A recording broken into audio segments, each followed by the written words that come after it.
Let me wake up a bit. Oh.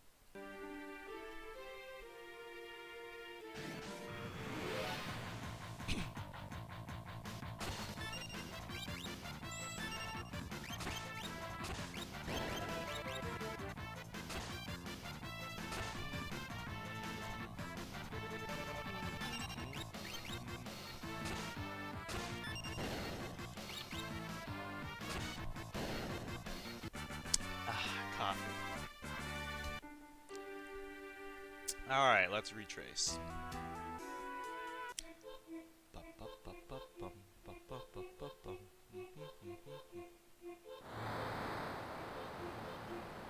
Get those treasures.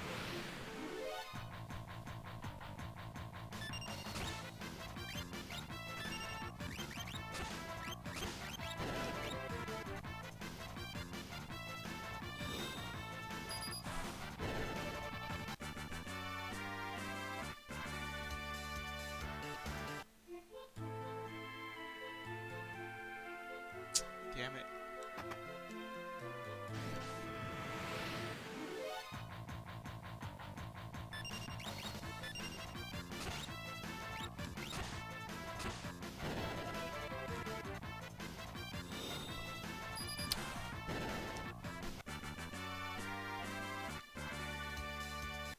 What oh my god, they're so low level. No wonder I got creamed by that boss.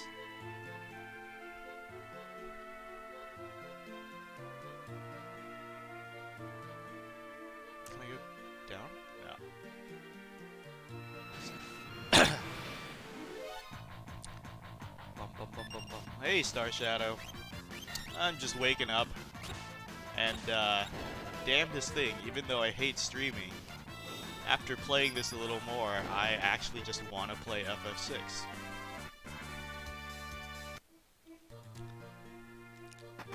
So I thought I would throw it up. So if you guys weren't here yesterday, then you missed nothing, and this is my first time going through this cave.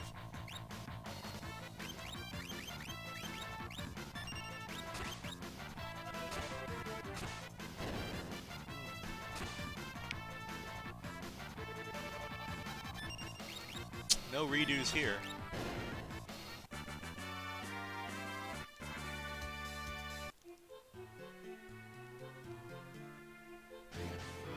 Oh man, this... The enemy encounter in this cave is ridiculous, and I think it's because Locke's chapter is so short that they need him to catch up to levels of the rest who have much longer routes. Sabin's was like 4 dungeons. Locke just has this one. EXP is crazy too, the amount of EXP they're throwing at us.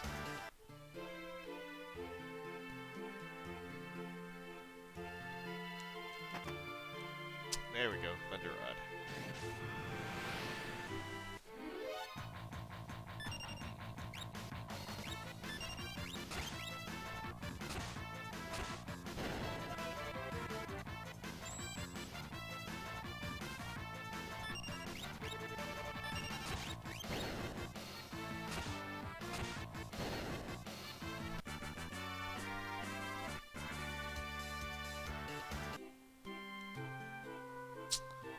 I don't want to waste MP on this poison.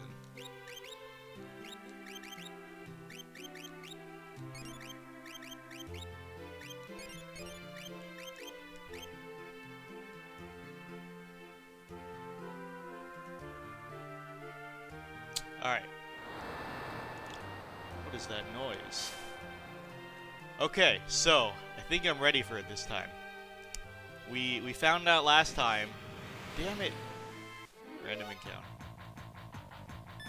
That even though the game warns you about the magic attacks right off the bat, I think the first attack or two that the tunnel armor uses is actually physical to give you a chance to set up Runic, so it doesn't blow you away right away. But so this time we'll take the physical attacks, use the rod. It should be fine. It should be fine. Hey, BC, we're starting off from literally where we left off last time, so you missed nothing.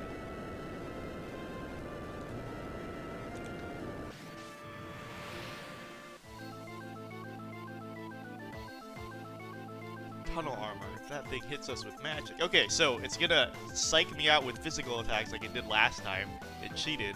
And then when I tried to heal, it punched me in the gut. Alright, so... Thunder Rod. Instant kill, please. Yes! I did the fight! You know, it's funny that they give you a tutorial fight like this on how to use Celis, but then they give you an item that one-shots the boss.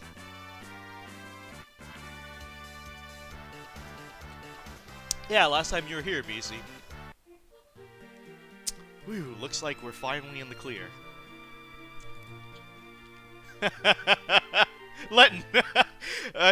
I'm glad Myth isn't here, so he can't clip this and use it against me on the hoarding. BC, what you missed yesterday is you pick up that lightning rod in the cave, and then I use it immediately in a random encounter, telling Macnil that hoarding is a disease, and that bad RPG players hoard, and save all these great items. Like nobody ever uses these rods from the inventory to do more damage than any character possibly could at the time. So I used it there, and then the boss immediately killed me right after. So it was a broken Aesop. Don't pay attention to that. Fleeing the Empire's troops, Bannon, Edgar, and Terra ride the rapids towards Narration, but the going won't be easy.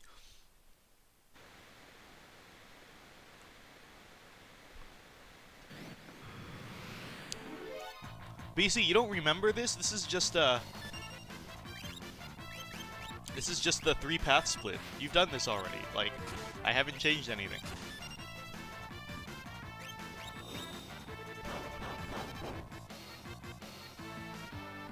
I know, Final Asim, that's a problem. Elixir Syndrome is named after people like you.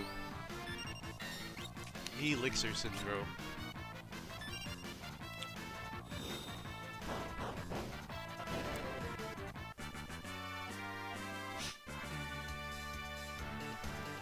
Star, I just did this amazing playthrough yesterday on Sabin's whole route, and it was such a great route, okay? We did a deep dive into Cyan and Sabin's personalities and character arcs and Gao, and we showed how the game reveals a lot of story and side dialogue that's optional that a lot of people can't find.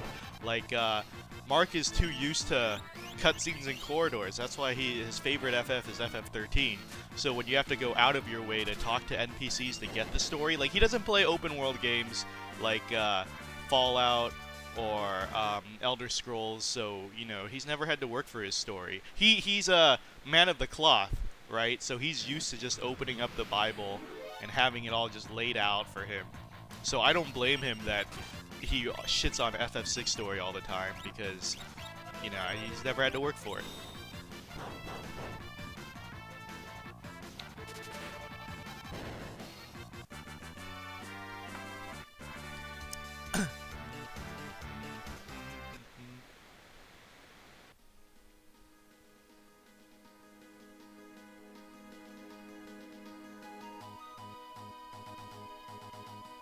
So I did this out of chronological order. Apparently it was supposed to be Locke's first. So Locke infiltrates South Figaro that just fell under the Empire. And he's gathering information. And he learns that Kefka's gonna poison Doma. And then he finds Celis, one of the 3 Imperial generals, apparently betrayed the Empire by trying to get the information that Kefka was gonna poison Doma out to the people. But she failed. But it was enough for the Empire to disown her, so Locke's like, alright, I'll take you with me. And then it's supposed to be Sabin, of course, goes to see that firsthand, that the Empire poisons Doma, and then he goes through that whole thing. He meets Cyan and Gao, and this long, epic anime journey back to Narration, and now Terra and the crew are coming right back too. And you know, the little narrative thing they did here, I think is really nice. And I think you come back here, and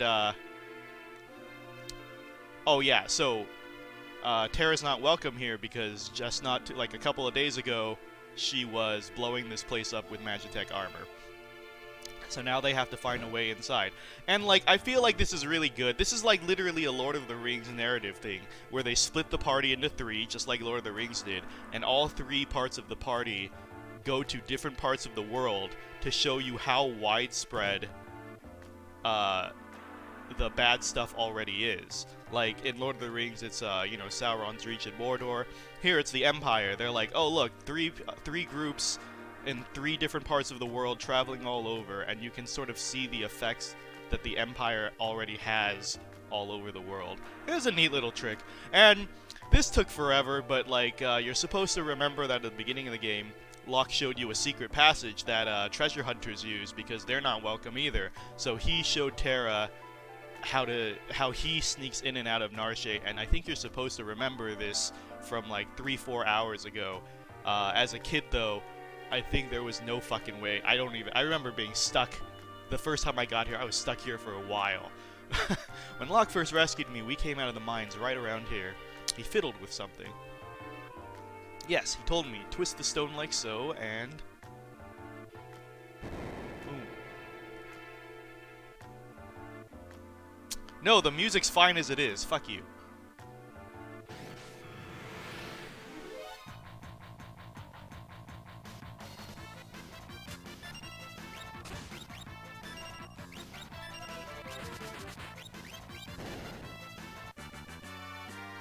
Another fun fact, in the original translation, Banon's ability was called, heal, because Prey was too religious.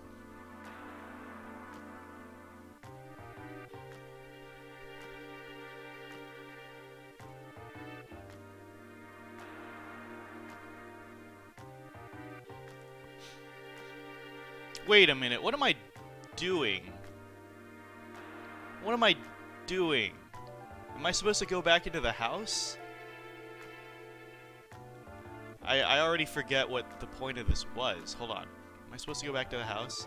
Because the house is, like, right here. Oh, nope, never mind. Okay, through the mines. Yeah, Holy was called Pearl. They changed a lot of stuff. We were going over that yesterday as well. That's just why I didn't repeat it. They changed a lot of names.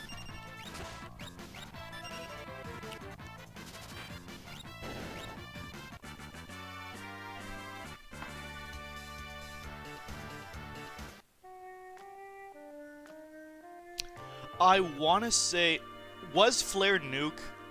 I don't think it was, because I don't remember a nuke in this game, but if they did do it, that's at least a throwback to FF1, because the English translation of FF1 had Flare as nuke as well. Because in FF1, I think they can only use 3 characters. I mean 4 characters. And Flare was 5, nuke is 4, there you go.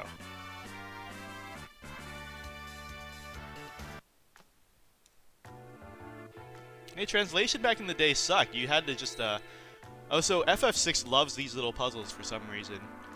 These memorization puzzles where they show you this, and then you have to move exactly like it did. Or you fuck up.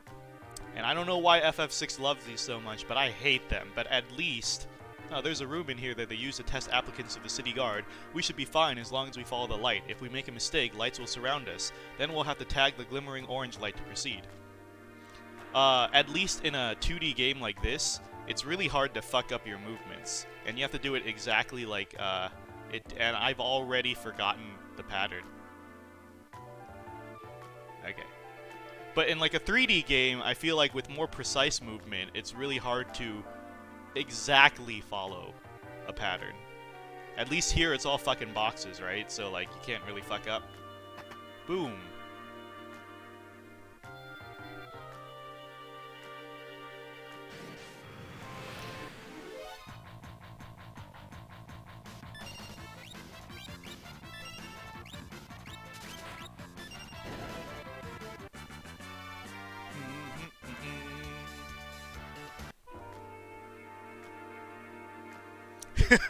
No, I did forget, but it's not that complex a pattern, so...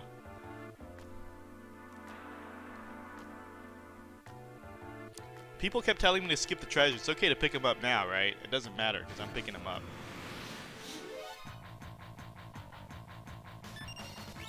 Oh yeah, we talked about that in the first stream, I believe. Those like Chrono Trigger holdovers where treasures are stronger the later in the game you pick them up. To punish hoarders again.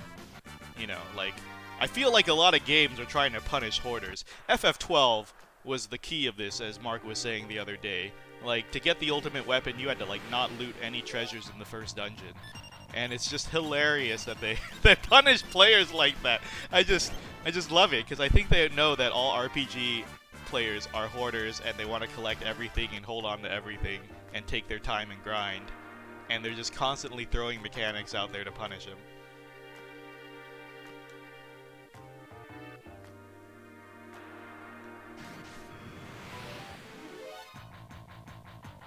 Hoarders, completionists, what's the difference? Either way, it's some sort of OCD. It's bad design, Miss Tilton. To be fair, you can view it as like a cosmetic. As in, like, it's not like you will ever need the ultimate weapons. Or, like, even here, slightly better items than you would get. Because none of you guys are using items anyways, don't lie to me.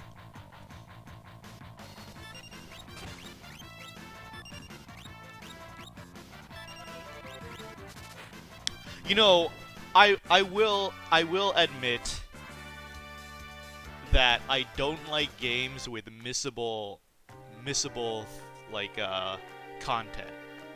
So I will agree with that.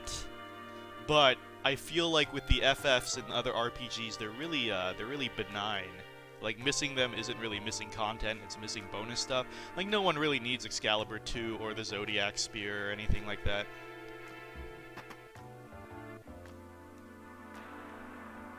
Banning, King Edgar, oh, and Terra too. Arvis, how do things stand here in Narration? Same as always, the town's neutral. I've tried to convince them to side with the returners, but it's no use. Man, this is, speaking of Lord of the Rings, this is a real big Rohan vibe. Actually, I'm pretty sure this is Rohan. Anyone still who doesn't remember Lord of the Rings, the whole second movie in Aragorn's route, Rohan was the one state that kept remaining neutral no matter what. They refused to join any side of the war. And Aragorn had to go there and convince them, and he only convinced them because they had to make a final stand to defend the town, and then they won, and then they joined forces. This is exactly what's happening in Narration. So, the party split into three, they gathered companions, they're meeting back here in Rohan/Narration, that refuses to pick a side in the war. Then the Empire does an all-out assault, where they have to desperately defend it, and then Narration is like, okay, fine. Of course, maybe with you and the King of Figaro here. How are the townspeople? Everyone's been a little on edge since the Esper was discovered.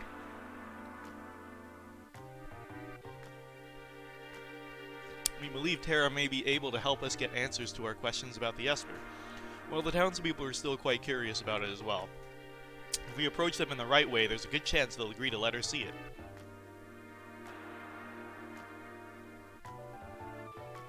That Esper is either going to save us or dig us an early grave.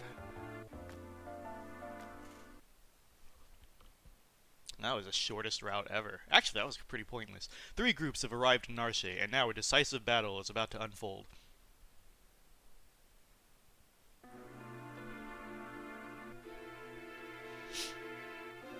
I understand what you're saying, but you're asking us to spill our blood for you.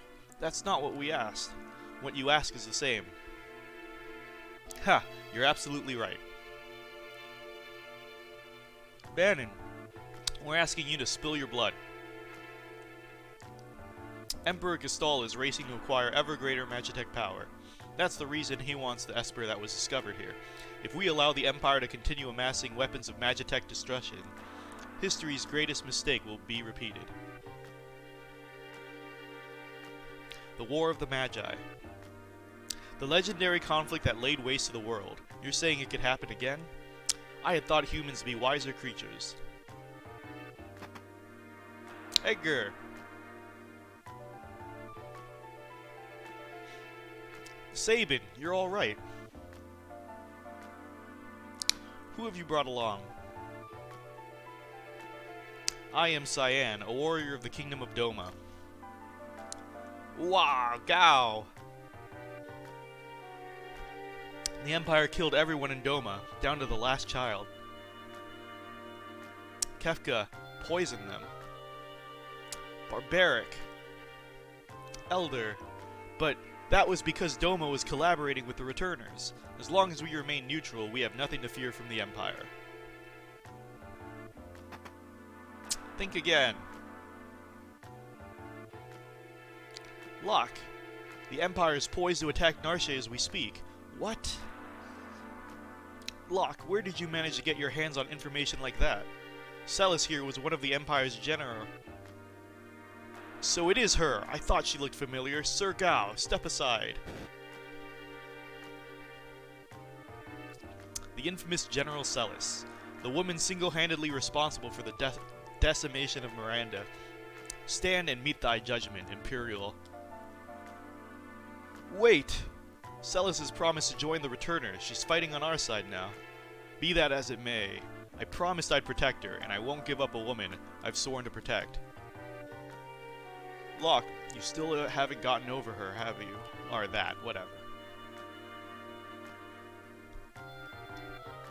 I was also an Imperial soldier. What? Yeah, why are there no women in the Resistance?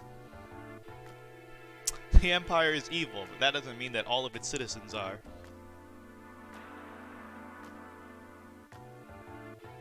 I'm gonna have to defer to my brother on this one. Damn, what a simp. The Empire is here. We're under attack.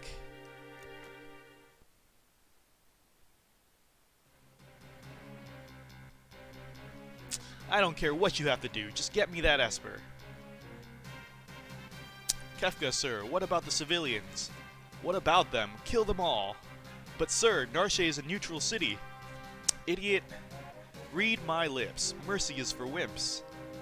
I'm pretty sure I've heard BC say that exact line in one of his recent videos. I swear to God.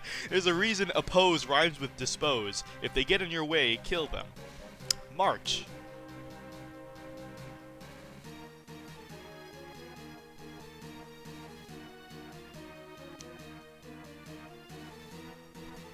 It seems a choice has been made for us. Let us make ready for war. They're here for the Esper. We moved it up into the cliffs above the valley. And that's where we'll make our stand. Locke has a complicated past. Don't go falling for him now, thinking he was protecting you out of love back there. Thanks for your concern, but I'm a soldier, not some love-starved twit. So much for my next suggestion. That should be one of Celis's voice lines. I keep saying this as we play the game because I don't know any of the voice lines of DFFOO. Terra, who'd have thought we'd meet again, like this? You can use magic too, can't you? But it's different from mine. Inferior. I was raised to be an Imperial Magitech Knight. When I was still very young, I was artificially infused with magic. Is it possible for you to love other people? Are you mocking me?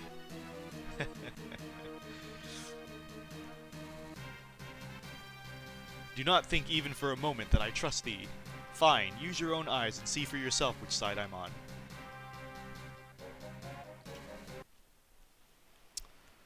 Alright, now this is the really annoying part where you're supposed to talk to everybody. So you have to talk to them one by one to switch equipment around. And so I gotta pull up Celis, take off all her crap. Give Sabin double earrings. Why is he still blind, by the way? But, you know, whatever. Double earrings. Oh my god, they're hurt, too. I have to heal them and shit? Oh, what is this game making me do? Piece of shit. Okay. Sabin's good to go. Let's check out Edgar. There we go. Hyperist.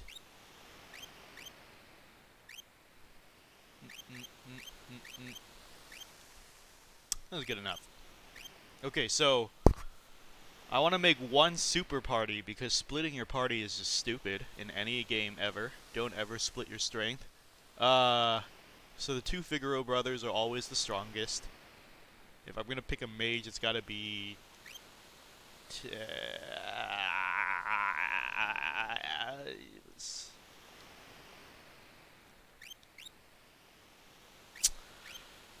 Let's go with Celis. Because Terra's gonna leave us soon. It's better to give Celis stuff. And Locke is our best physical attacker right now. Okay. Yeah, let's go with that. Let's save that.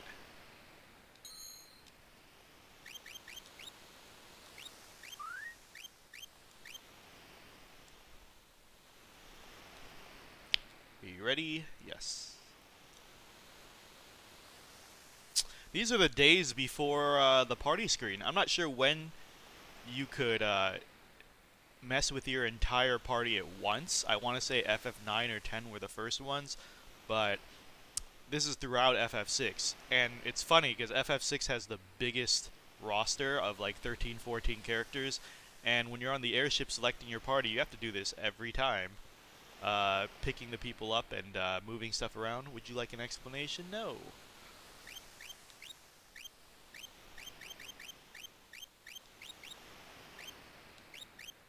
Wait, how do I move them down?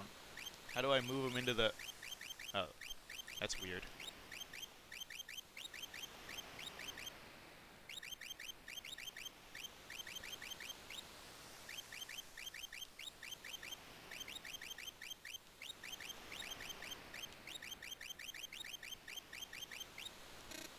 Oh, I gotta form 3 parties? Alright. Here you go.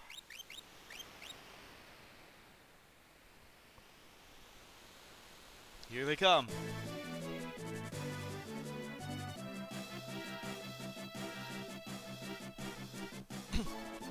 Oh, if it isn't General Celis the Traitor. Excellent, now I won't have to hunt you down later.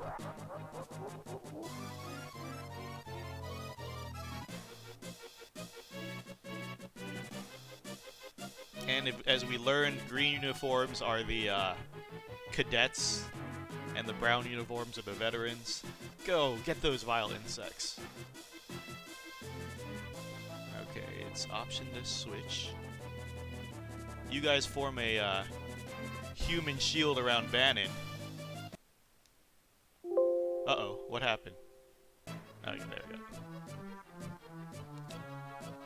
Sabin, you go clean up.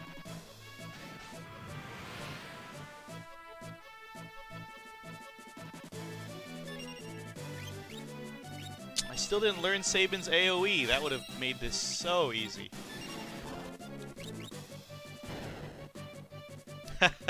Double earrings on Sabin is pretty fucking busted. Damn it, if he had AoE right now, he'd be one-shotting everything.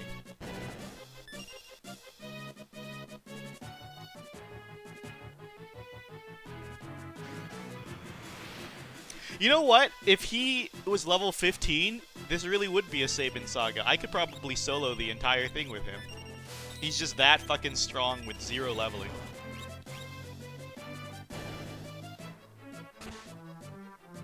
Like, the power discrepancy is almost hilarious. God, I'm looking forward to his Eldian rework.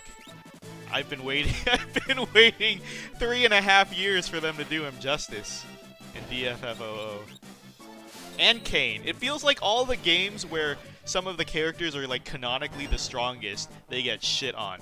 Kain, gameplay-wise, and even story-wise, was so strong in FF4. Only like Cecil was supposed to come close to him, and he's just been real dog shit, especially in the JP version of DissidiaFFOO. He time traveled like 3 fucking times in GL, so that saved him a little bit. But oof, in JP, he's not having a good run.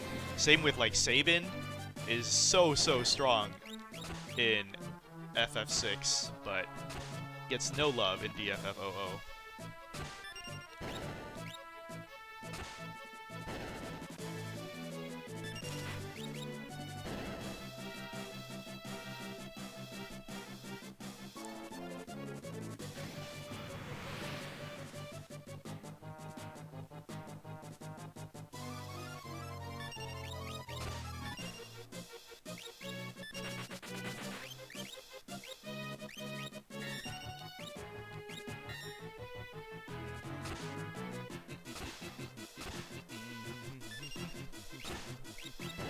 These are the worst types of fucking enemies that, like, counter you when they die.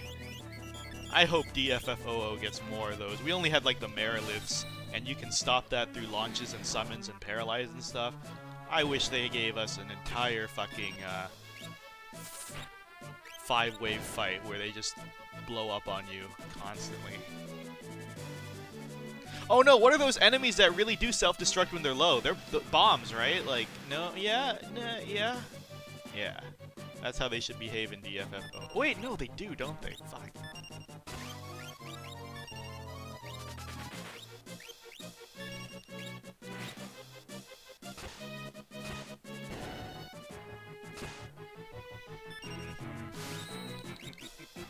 Yeah, bombs do behave like that, right? Like when they get low, they blow up? Or am I thinking of another game? Because bombs just blow up over time, too, I think. I can't really remember the last time a bomb has killed me by self-destruct in an FF game.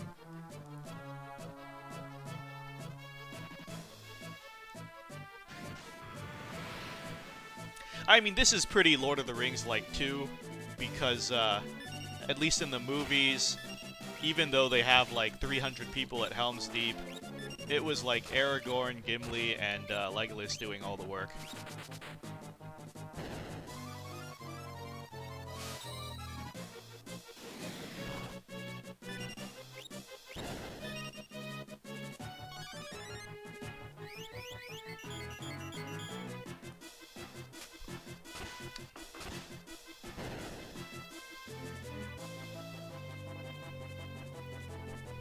Anyone wondering why I paused? I knew the actions queued up would be enough to kill, and I gotta save my APM, rest my hands. Optimal play. Never do more than you need to do. That should be a life motto.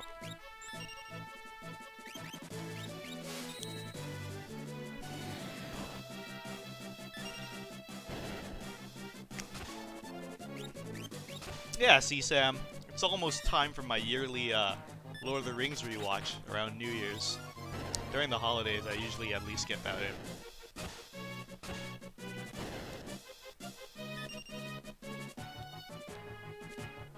What the hell? They still call the spell imp?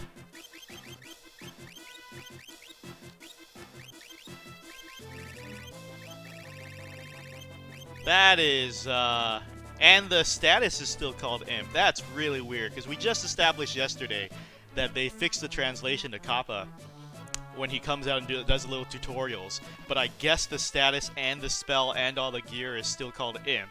So I don't know why they would change it literally just for the tutorial. Maybe because they thought imp is generic and we'll just name this imp I don't know, proper nouns, you know. Weird shit. Weird decisions.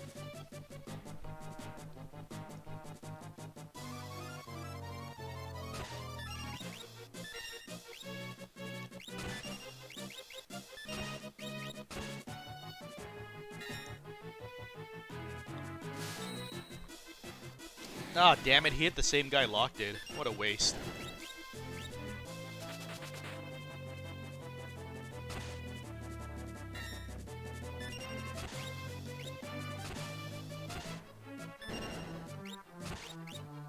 Nope, no fire dance yet, not till level 15, and he's level 13. I've been trying to do as low level a run as possible, and I'm doing a no magic run as well, just to keep things interesting. That's why I'm, like, trying to avoid any grind possible.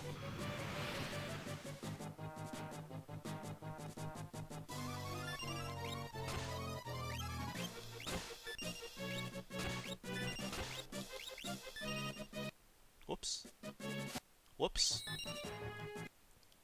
Damn it, what's the button on GBA to skip? Ah, fuck it, I guess I'm not skipping turns.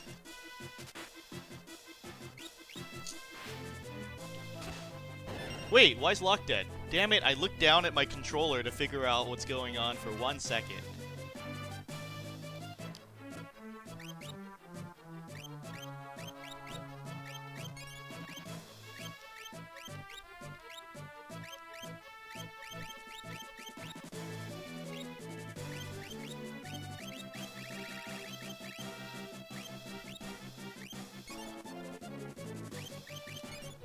Macnell says, FF4, you have to buy arrows in every town and equip them in one hand of your bow users. They also eat up a limited space in your bag.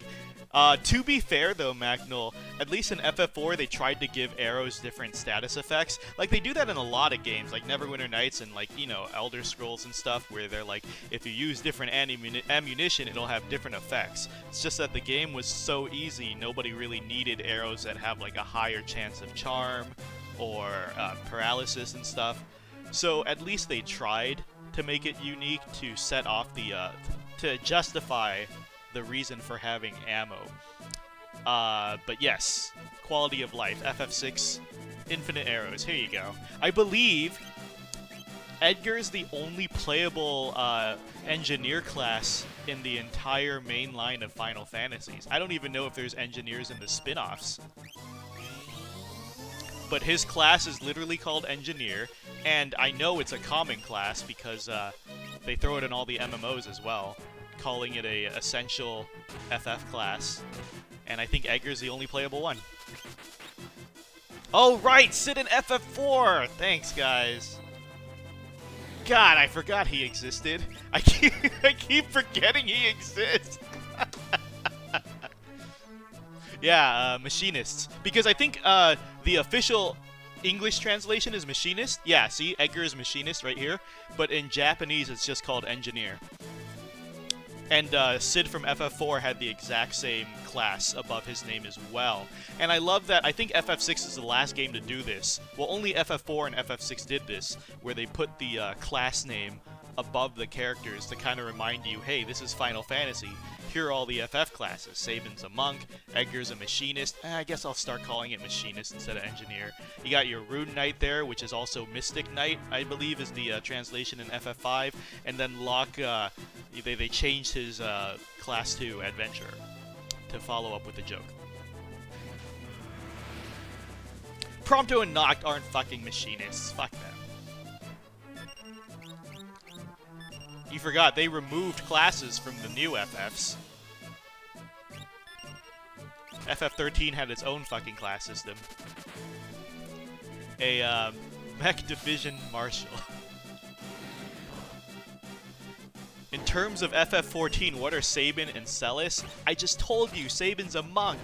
They even gave, FF14 monks, energy beams. You see it with Lise.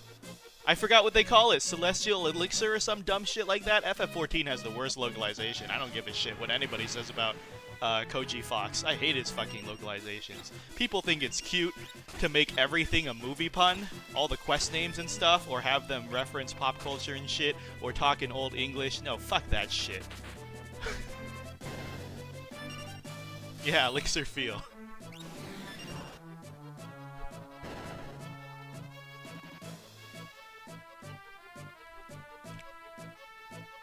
Yeah, Locke would be a rogue in FF14 terms. Rune Knights haven't made it into FF14 yet, but they were in FF11. There was literally a Rune Knight class, and it was a magic tank class. And Yoshi P says the goal is to...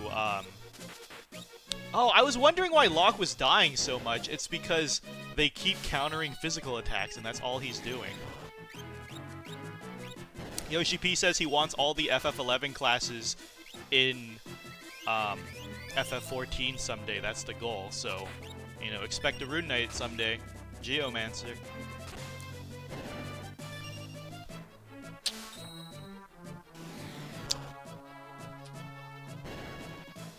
Yeah, Rune Knight, or if you go by old fan translations of the older game, Mystic Knights.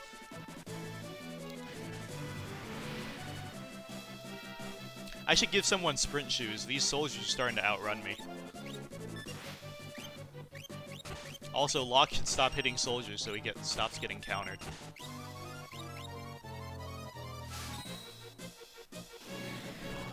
I think Geomancer was a healer in FF11.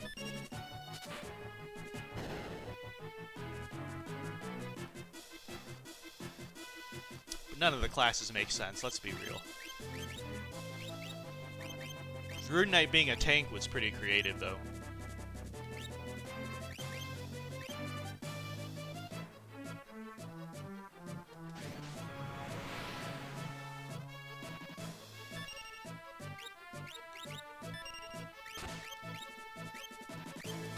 Oh my god, these counters are beating the shit out of me. I just never learned my lesson. Who thought this was a good idea, giving every single fucking enemy counter in this fight? And then, you know, of course, auto crossbow bypasses it. The Figaro brothers really are broken. Anyone who plays FF6 knows that the Figaro brothers carry on any normal playthrough.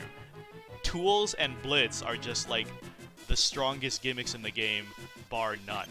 And then you have really shitty gimmicks like Locke's is Steel, Celis is Runic. You're never gonna use Runic again. Sword Tech is just fucking awful. Like, the imbalance in abilities is just hilarious. And like, all of Edgar's tools, for some fucking reason, like, even on a normal playthrough, they beat Magic. It makes no sense that all of his tools are, oh, I can't look him up. But all of his tools are 100% AoE, no split damage, and they all ignore defense. And it's like, why? Why does he need to be this strong? But Edgar's a fucking legend, so both the Figaro brothers are just the best.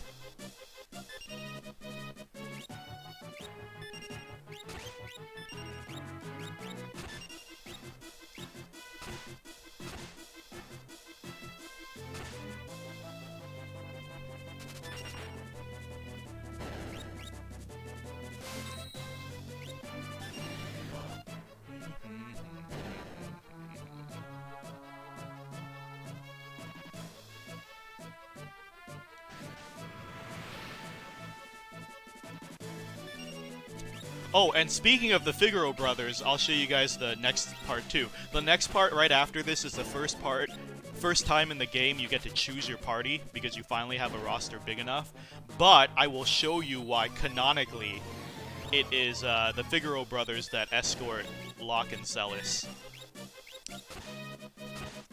There's a lot of canon things, even though there's a lot of choice in the game. That's why you get conflicting messages. Like, for example, they say it's an ensemble cast, and it's true, and they really push for it. But the thing with all ensemble casts, no matter what it is, all these TV shows and movies that try to do ensemble casts, there's always somebody who is most important to the plot that ties it all together. And as much as they want to say it's an ensemble cast, there's no main character, the devs said that they're very aware that Terra comes out ahead. That's why there's a lot of times in the game they have to forcibly remove Terra, like this next part coming up, for large chunks at a time, so she doesn't hog all the fucking spotlight.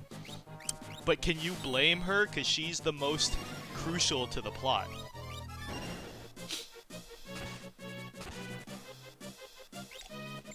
Yeah, it's not just at the castle, CSAM, but also when they meet Setzer for the first time. Both of the Figaro brothers there trigger the special scene where Sabin realizes that Edgar cheated him out of the kingdom. Yeah, see, with the World of Ruin, the devs literally said, we chose to have Celis be the character you wake up with in the World of Ruin, because if it was Terra, it would just cement her so much farther ahead than everybody else.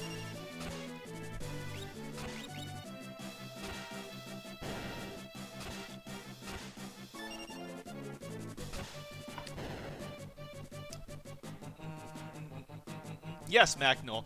Macnol says, Edgar's tools are incredibly strong in FF6 as a narrative device. They show one of the encroaching advance of technology replaced magic as a superior alternative to warfare. But also, like, I just really like these types of characters. I'm a big sucker for advanced tech in fantasy worlds. I love the idea of people trying to use science in magic worlds.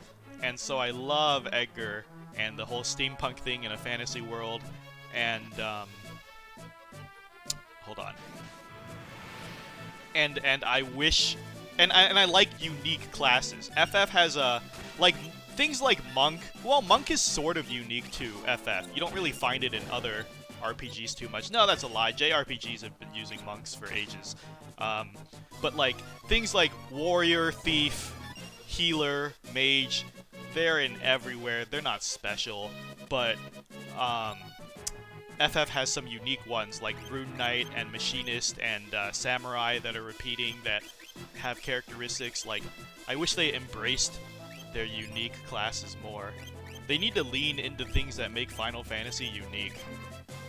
And since the old heads have gone, all the new FFs just try something different all the time. I wouldn't be surprised if FF16 is just Devil May Cry but shittier. And I say shittier because they're probably going to shoehorn numbers in there. And the only thing that can make an action game worse is to make it an action RPG so that you eliminate skill and put more emphasis on numbers. Action RPGs, no matter how good you are at the action, the numbers will override that eventually. Or make it a slogfest that you have to hit the boss like 50 million times if you're underleveled.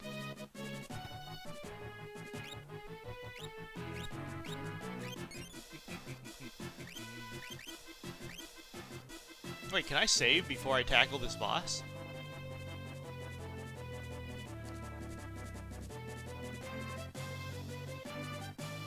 No, I can't. Alright, so this is hilarious, yeah, I gotta steal the pike. There's this hilarious mini-boss that runs back and forth to protect Kefka.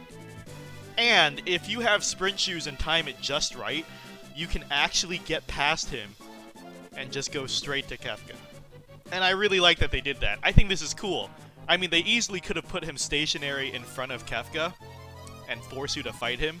But I think it's hilarious that the game designer is like, let's make him run back and forth. Part of the humor of FF6 that I always enjoy. Alright, Locke, if you don't finish stealing before this guy... Oh, the Mithril Vest. Okay. Holy fuck! He is hard. Can I really get through this game without any grinding? I'm curious now, because I'm starting to get two-shot. This is looking bad. How can I even take on Kefka at this rate?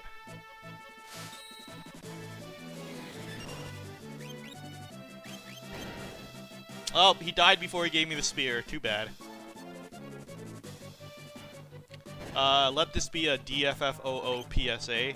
When the fight's too hard, just bring more DPS. You know, I'm fighting a crusade. I don't know who said pure DPS is bad, but the whole point is pure DPS is the most important stat because you finish the fight faster, so you don't have to deal with the bullshit.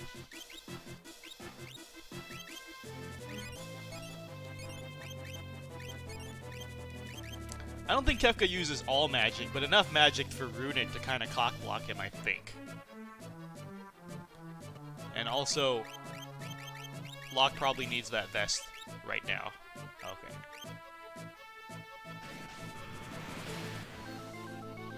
So Kefka's here showing that he's actually a badass in the fight. It takes like 4 of us to fight him, and he's casting like tier 2 magic that we don't even have close access to. And he's hitting us with his flail, and it hurts.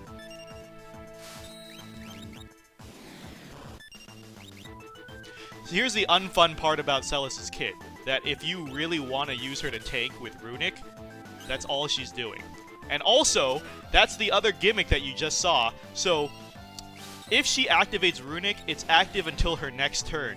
But once her menu comes up like this, then...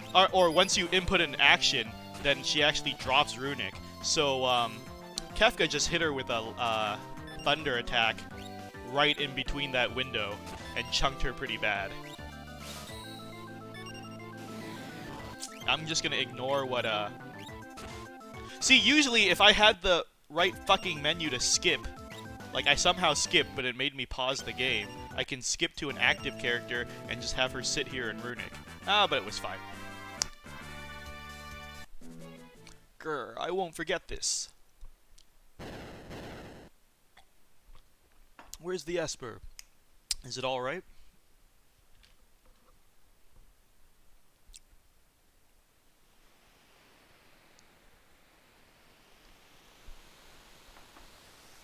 Whew, the Esper's safe. It also appears to be alive. Is that even possible? Terra, what is it?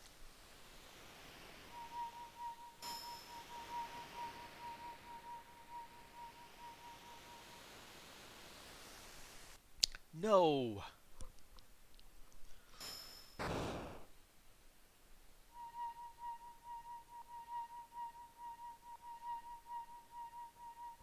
Terra and the Esper. They're reacting to each other.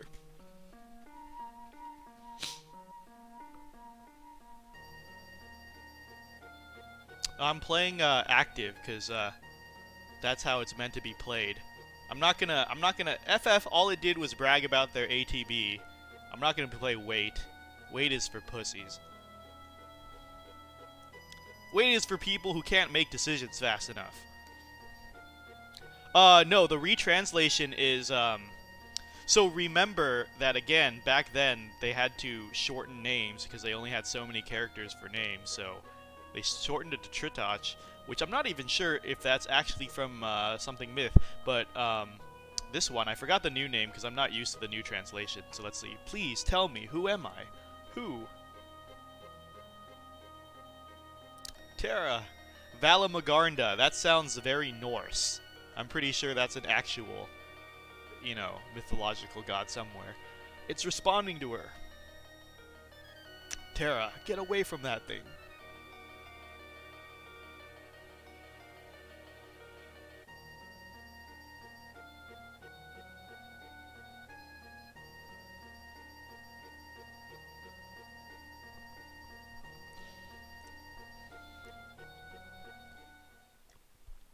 So BC was telling me about this phenomenon. And I'm not racist because I'm just repeating a story BC told me. So if you have an objection with it, take it up with BC. But he says that black people will tend to act differently when they're with other black people and differently when they're out in mixed company. And so this is what I think about every time this scene happens and Terra meets an Esper and transforms into one. Again, BC's words. Send him the private messages. I'm just recalling a story he told me.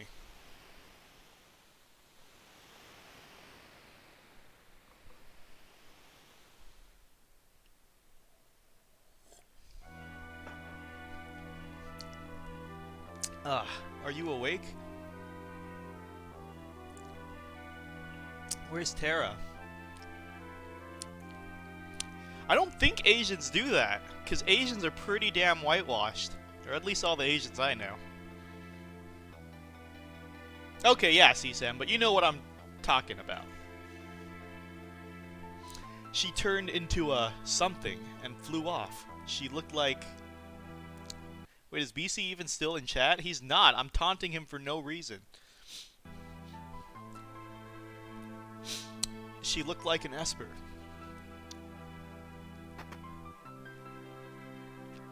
Locke, are you okay?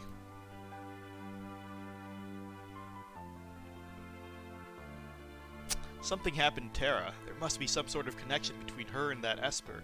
We need to find her. Witnesses said she went streaking westward across the sky, beyond Figaro.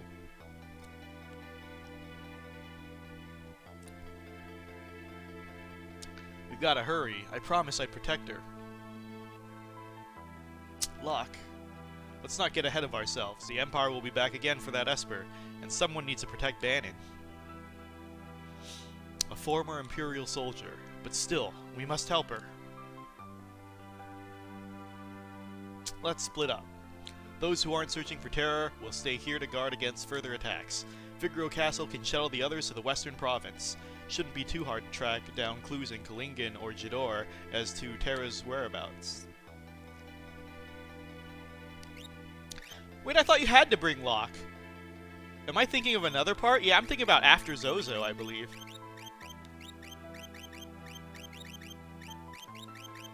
What treasure's in the bottom right? Should I pick up Mog? Yeah, I should pick up Mog. No, but if I pick up Mog now, he'll be low level. Whereas if I pick him up in the World of Ruin, fuck it, I'll go grab him.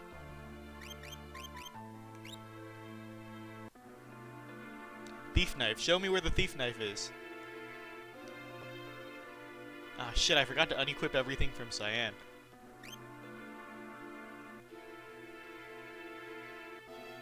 Where's the thief knife?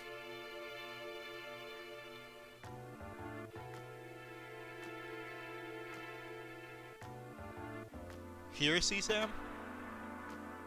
Oh, okay.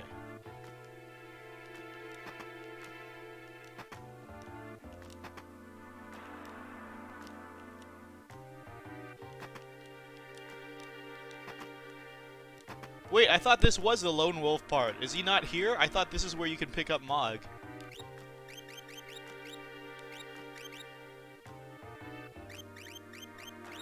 Can't get Mog just yet? Alright.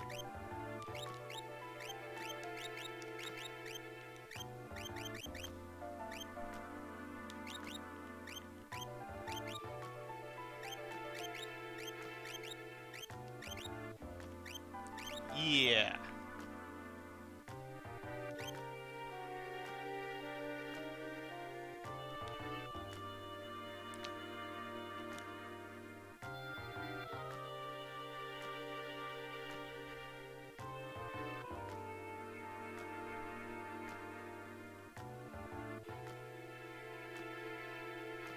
I'm healed, right? I'm not? Are you serious? They're making me go to the inn. Piece of shit. Wait, what am I doing? Let me show you guys a pro life hack. You go to the Hall for Beginners, the tutorial place that used to be in all the old FFs. All the old FFs really did have a Hall of Beginners. I think even FF14 has one because all they do is steal from the old FFs, right? And you just drink from the fucking bucket and you're good to go. Trying to make me pay for an inn when I'm like 20 steps away from a free heal. Nice try, capitalism. Wait, there's chests in the beginner's hall? God damn it.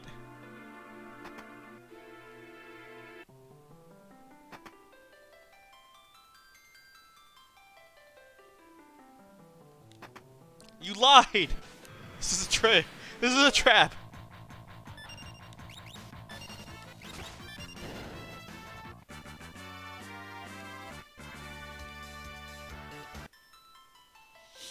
Be careful, sometimes monsters lurk inside of treasure chests. Thanks for telling me that now.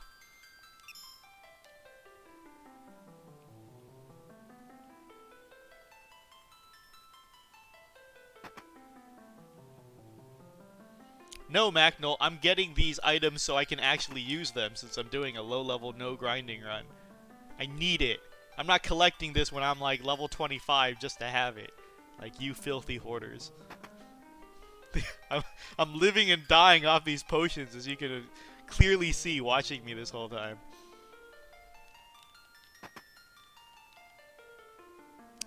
Okay, I'm stuck.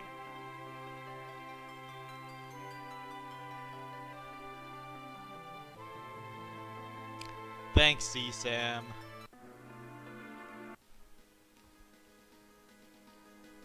I should probably save.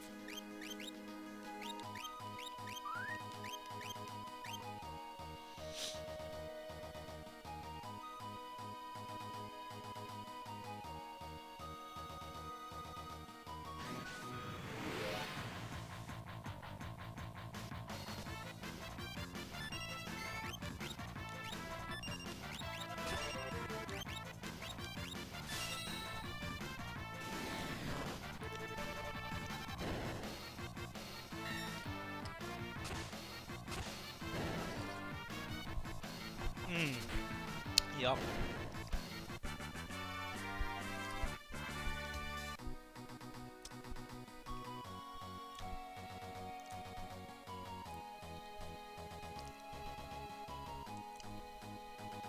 Hey, Hallie.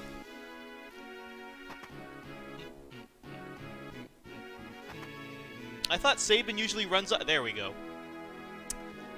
Sabin's back home for the first time in like 20 years. This is just like old time. I'm gonna wander around for a bit. And then I believe if you put Edgar first, and you go buy from the shops, he has this really nice scene that I always really enjoyed.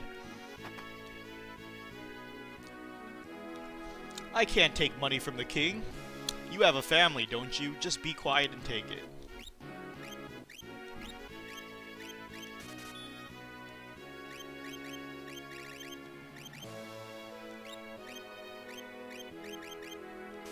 I mean, as the king, I'm okay giving him the money, but couldn't he charge me a little less? That was like half my money right there.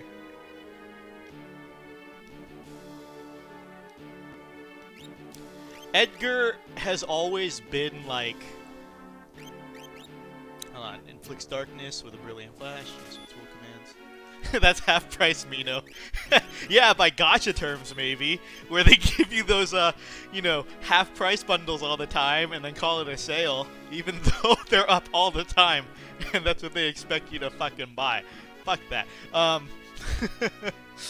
What was I saying? Yeah, no, Edgar's always been like the coolest king, you know. He keeps it casual and he's super magnanimous. He's like a great fucking guy.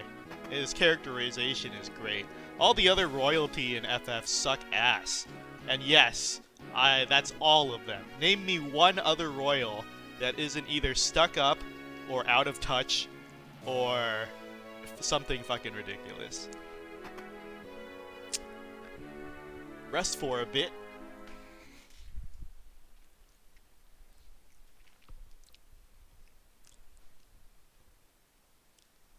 No, Mino, the merchant charged you half price.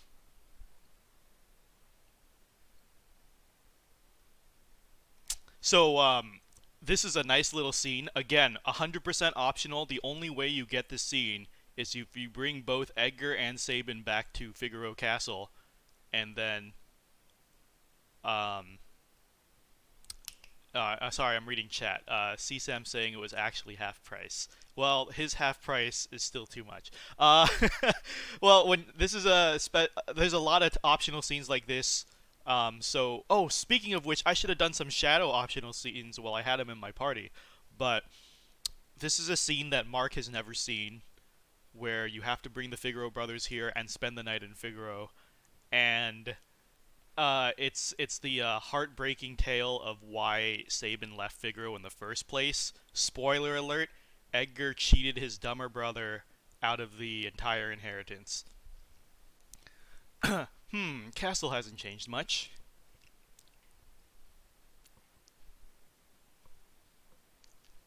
And yet it's different. Mom and Dad are gone. Nothing can ever really be the same, not after what happened.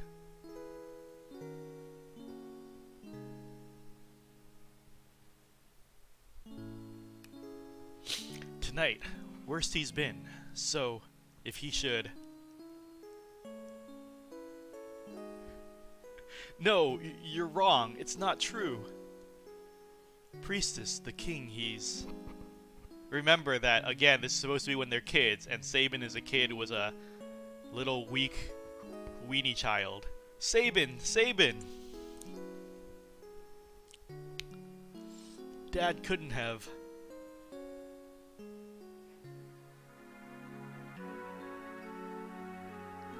Again, sprite problem. They're supposed to be fucking like 14 right now. Edgar. So Dad didn't make it.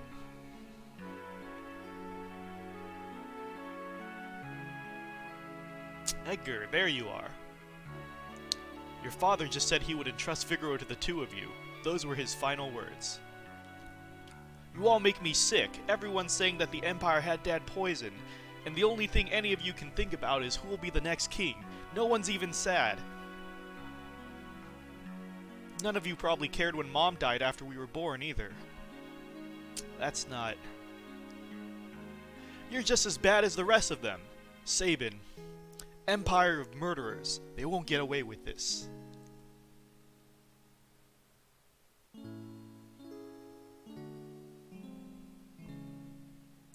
Priestess, leave us.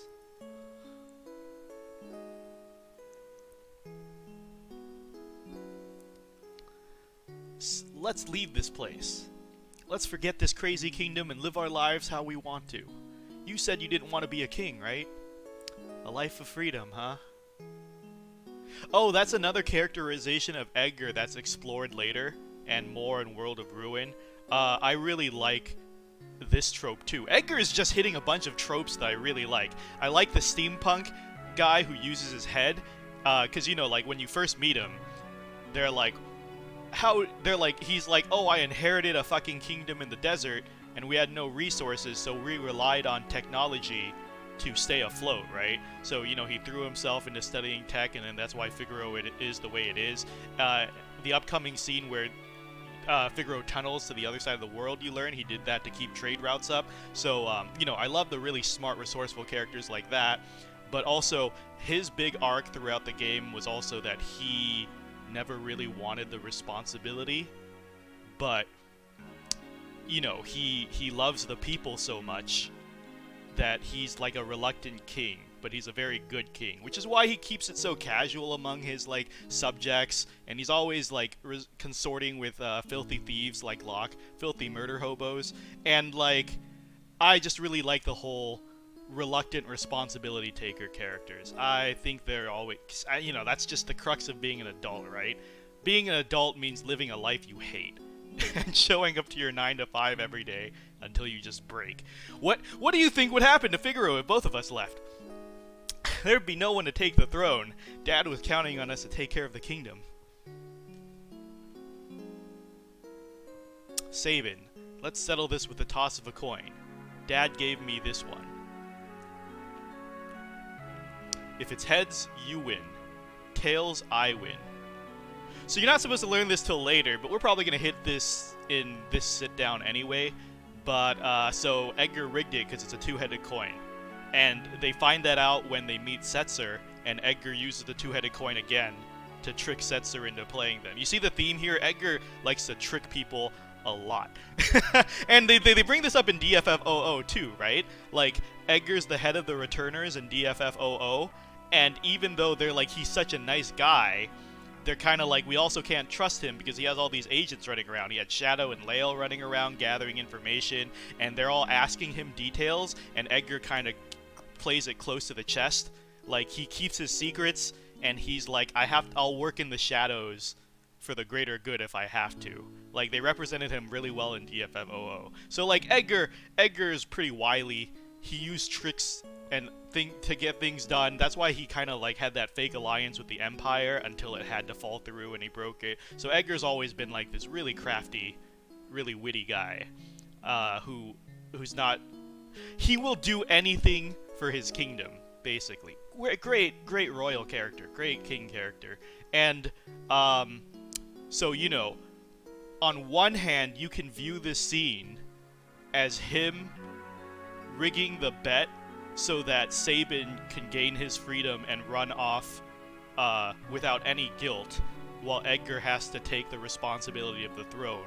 Or you can get woke and be an adult and realize that Edgar wanted to be king and inherit 100% of their dad's stuff, and he tricked dumb Sabin to run off and live like a hobo in the mountains.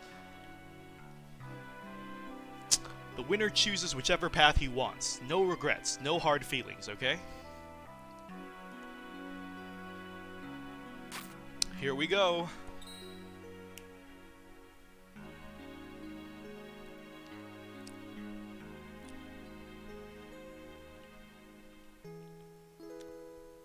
And you chose your freedom.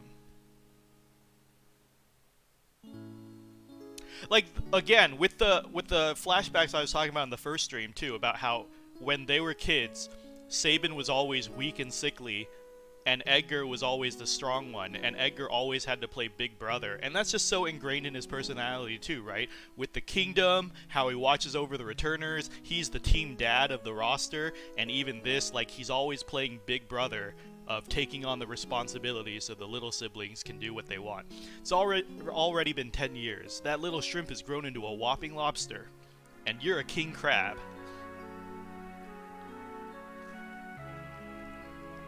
Sabin, do you think Dad would be proud of me?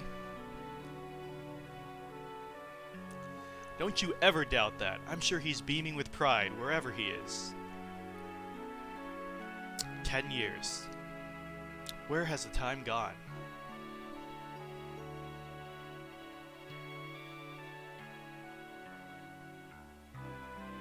Here's to a couple of confused grown-ups. Drink. Here's to Dad. To Mom. And to Figaro.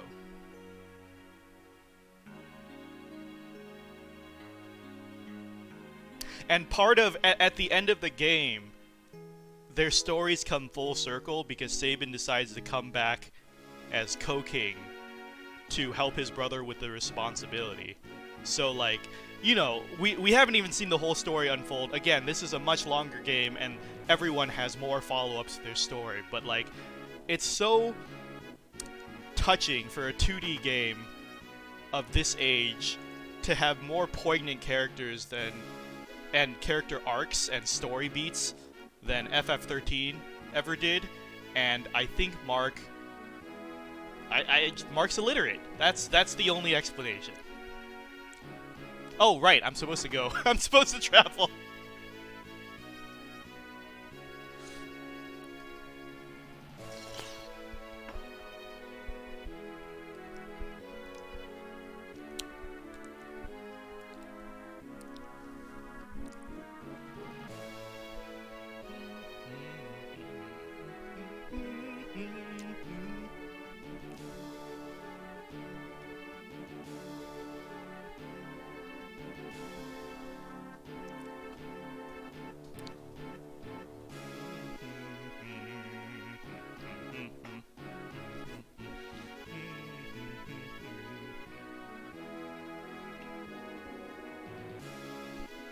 Welcome to Kalingen. Enjoy your visit. What's the hero ring do again, CSAM? Whatever, I'll grab it.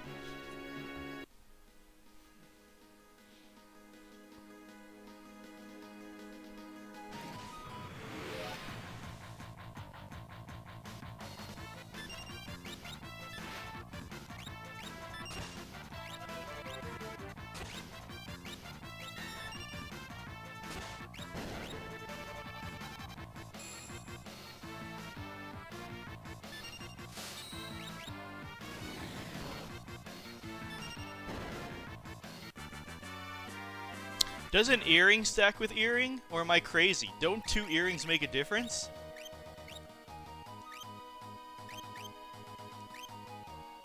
Yeah, okay. Can you do no encounter in this game, like walking around with no encounters? You can not yet. Pretty early in the game, I think you can get Mog with the Moogle charm, right? Or am I thinking World of Ruin? And then you can completely turn off encounters. Yeah, World of Ruin then, okay. So not for a while can you turn that off. Ooh, Bioblaster does not hit hard. Got it. I'm testing the tools, because I'm pretty sure I have an upgrade for Auto Crossbow now. I don't have to keep using it. Is it Noise Blaster? I'll test out Noise Blaster.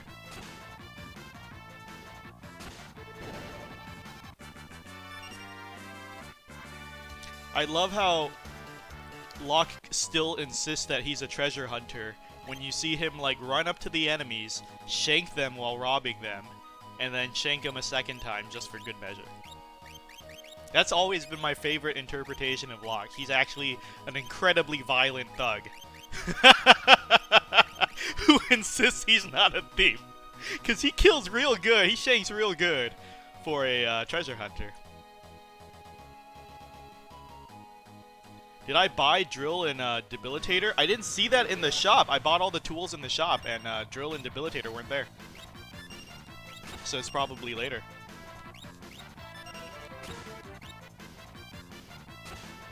Flash? Yeah, I did buy Flash. Flash looks okay. I'm comparing all the damage right now, though. Flash was doing about 260 to these guys, so I need to test with.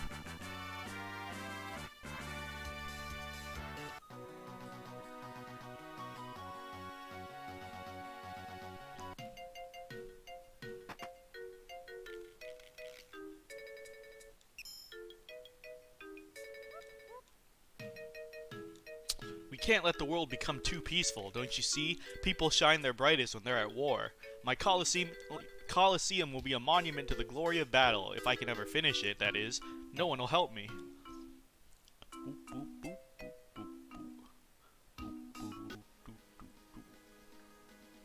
Damn it.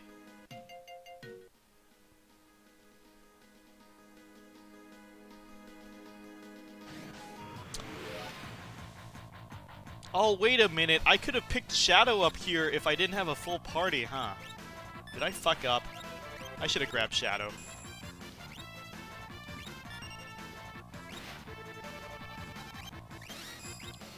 Go back to Narration? That's such a long trek. But okay. That's so far. Fine. Fine, we're going back to get Shadow.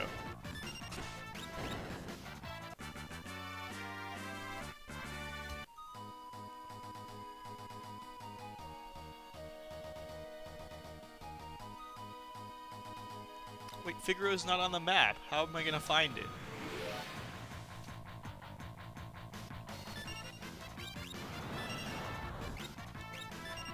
Oh god, my face! Oh my god, am I wiping right here?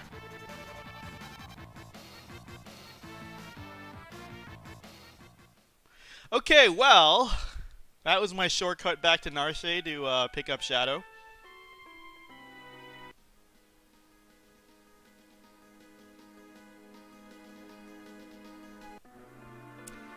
Let's go get Shadow, guys.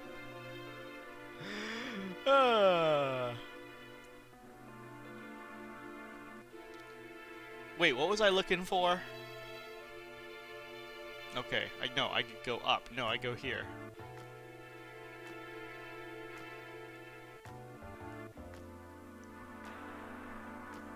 All part of the plan.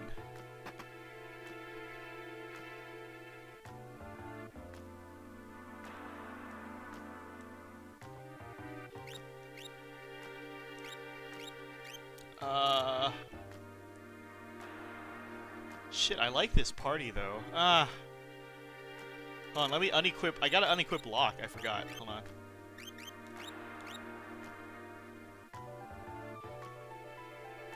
Yeah, I gotta remove the equipment.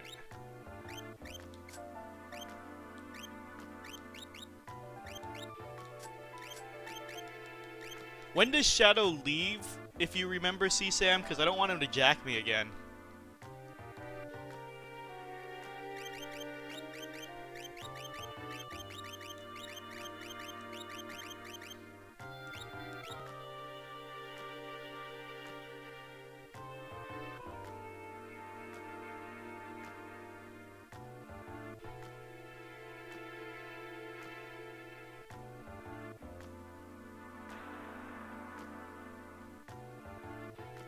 Okay, yeah, got everything here. Now I just run to the desert, buy tools, and around Opera House Town? Okay. Wait. When's the next time I change party members? So we go to Zozo next, right? And then after Zozo, we get to pick our party member? Right? So...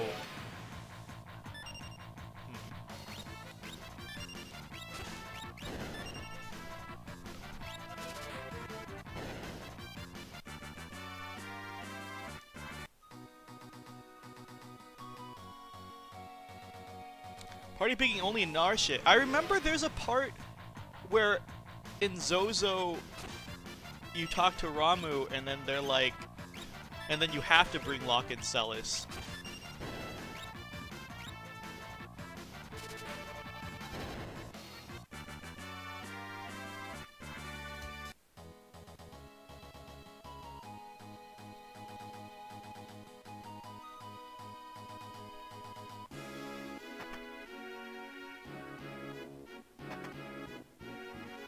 Okay, can you just give me a heads up when he's about to bounce with all my crap? Because I'm about to give him the best daggers in my Genji Glove and Hyper Wrist.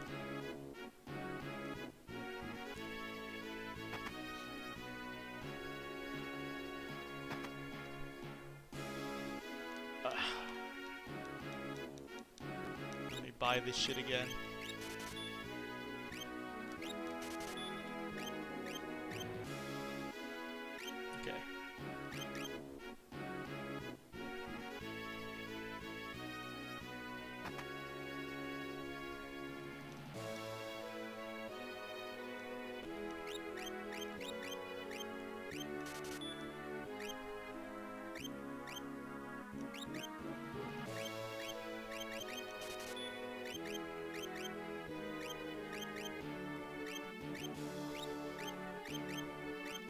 Alright, that's good enough.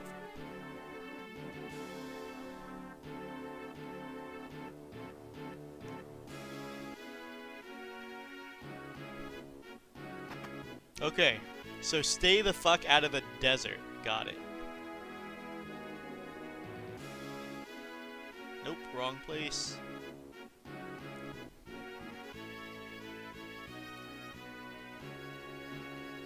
I forgot how to leave. Here we go.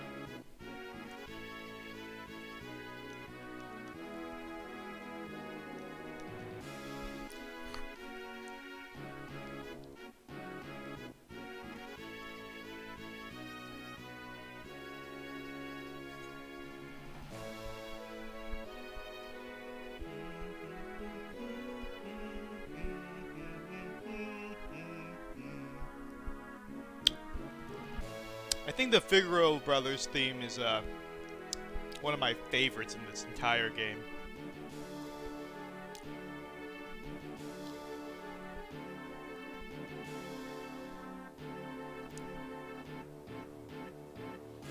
Hey, wait for me, I'm going too. Okay, let me save again. Actually, what am I doing? Let me just pick up Shadow.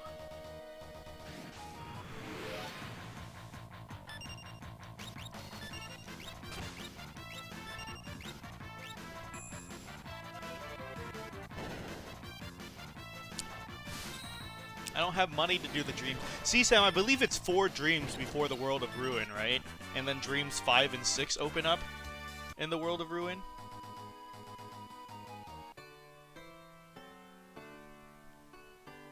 God damn it. There we go.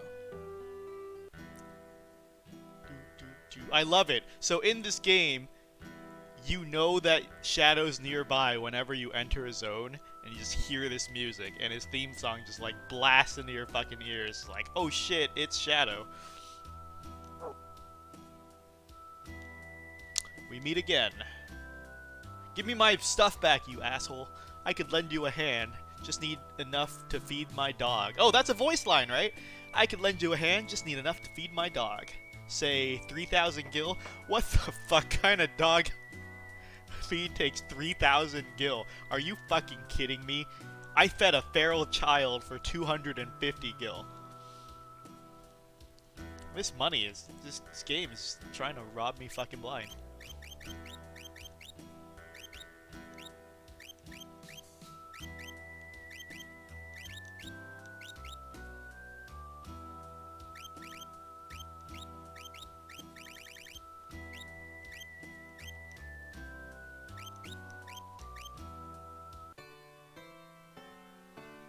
Have you seen it? Just, yeah!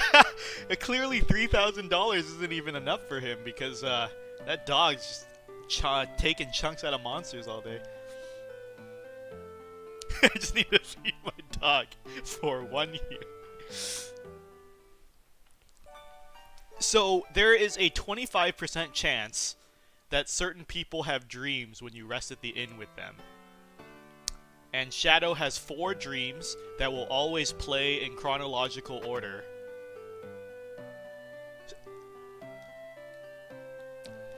Let's see how much money I'm gonna spend to activate. So we're just gonna get some background on Shadow before we continue through the game. God damn it, Shadow! Dream, you motherfucker!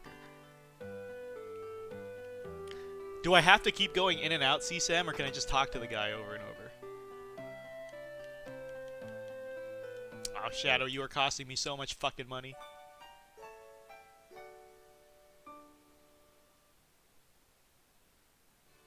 Ah, I hate you so fucking much. This is why tickets are worthless. The chance of getting a gold off a ticket is much lower than 25%. See, look at that. 25% chance, and it took me 4 tries to get it. Those odds don't even add up. Clyde, how could you? I was your partner. You should be here with me. Join me, Clyde. I know, Ragnamude, I was just making a joke, but... There's 25% chance on the dot.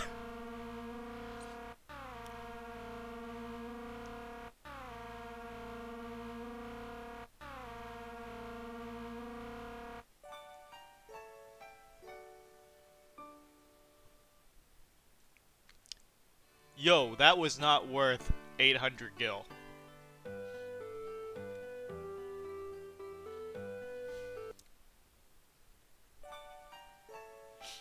Alright, let's see if I can get it within 4 again. This is basically like a poll video, right? People love this shit.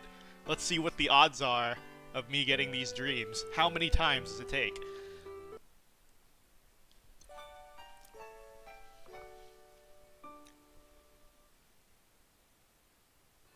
See, we know we're hunting for these dreams, but I imagine the first time this game comes out and somebody just rests at an inn with Shadow and then sees that creepy-ass dream, they're like, what the fuck just happened? You know? Like, little secrets in games like these are nice. Like, can you imagine just randomly having that scene pop up when you're just resting at the inn with Shadow?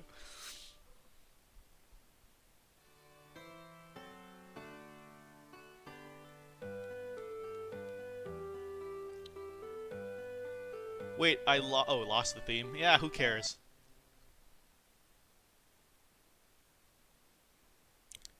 Was that on the 4th try again?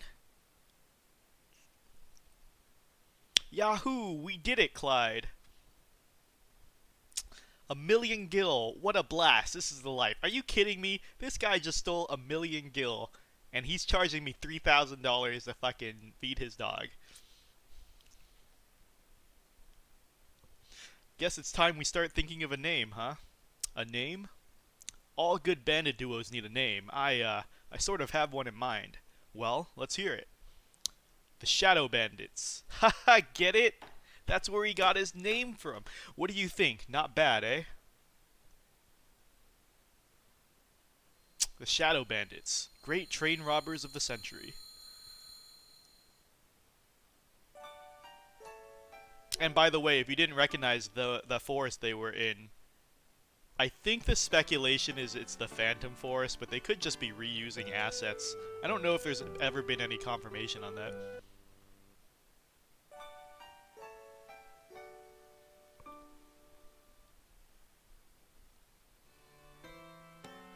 Alright, that's 2. That's 2 so far. Let's go for 3. Let's beat the odds. Let me get it before 4. Oh! Open your eyes.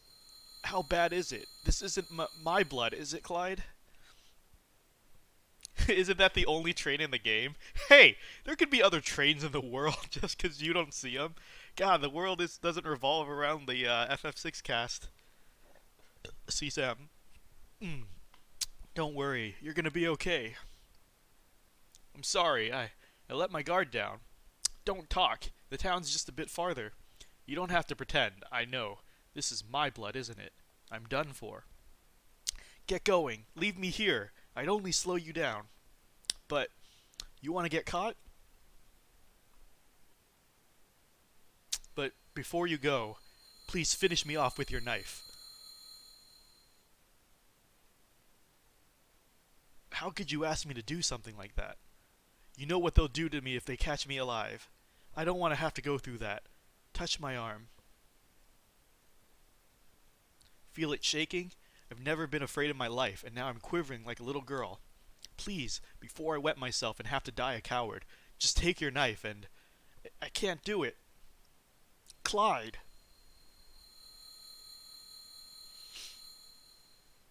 I'm sorry. Clyde, how could you? And we have one more cutscene, one more dream, and then more dreams open up as we progress through the game to reveal more of the story. For now, we're just going to get that 4th dream. But spoiler alert, if you haven't figured it out yet, Shadow is Barum, the guy who was dying in the dreams. And because Clyde didn't finish him off, he comes back as Shadow, and he's hunting Clyde to the ends of the world to exact his revenge.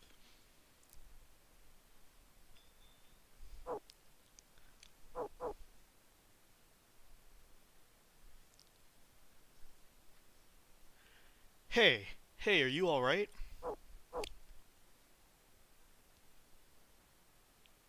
Where am I? In a small village called Tasa. Come on now, pull yourself together. Yay, I luck-sacked the dream! Okay, so all we know for now is that Clyde ended up in a town called Thassa, and we'll see later that Shadow arrives at the same town, hunting him. Is it any new gear? Oh, right, I gotta go get the hero ring. Oh, right! Son of a bitch! I should have brought Locke! Locke gets a cutscene here, too! Oh, my god!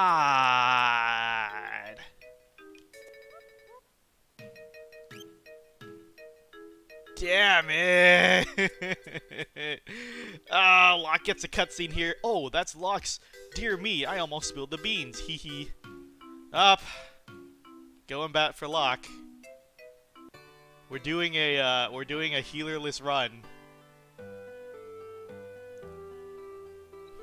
I gotta replace Celis with Locke.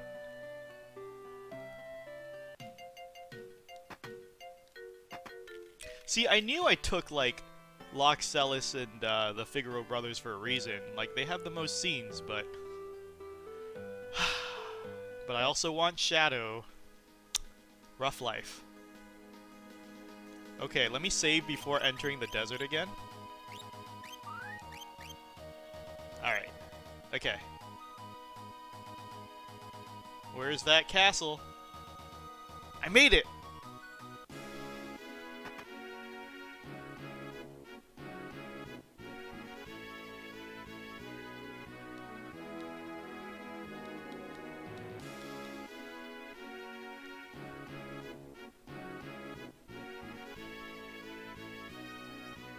I think this is the best example of why Mark missed a lot of the plot. I don't even think Mark's played FF6 before. I think he literally said that just because he's an asshole. I don't think he's played FF6 before.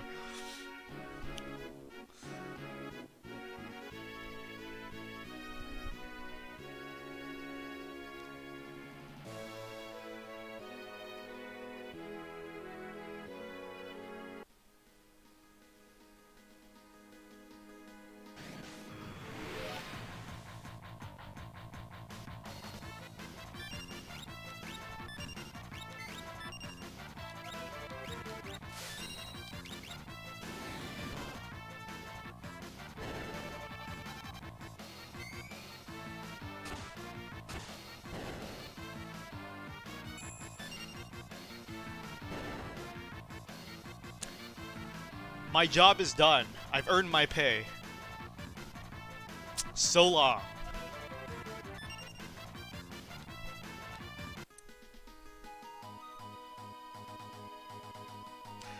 Well, I guess I don't have to decide who to replace Locke with anymore.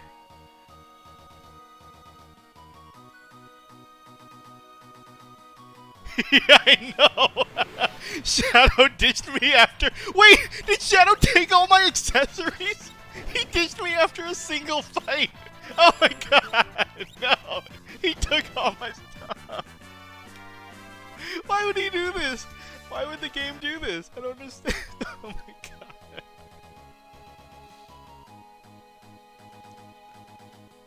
Shadow is a con artist. I knew there was a reason why I never liked him. He just comes to take all my stuff. Fucking CSAM lied to me. CSAM was like, he'll be with you until the Opera House. The Opera House is like 2 dungeons away. And he just dissed me immediately. He killed like a couple of scorpions in the desert, and he's like, my job here is done.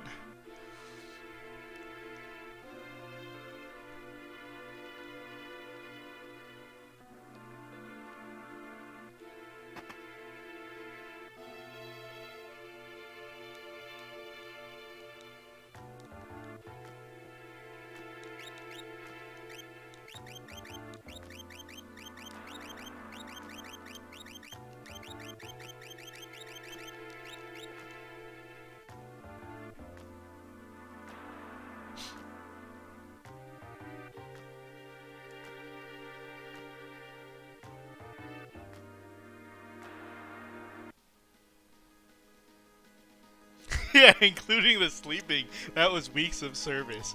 You know, all those... Actually, no, it's got to be a coincidence. I was going to say, we did spend around like 3,000 gil for all those in-naps. Maybe he was collecting all that the whole time. Oh, what a bastard. What a fucking asshole.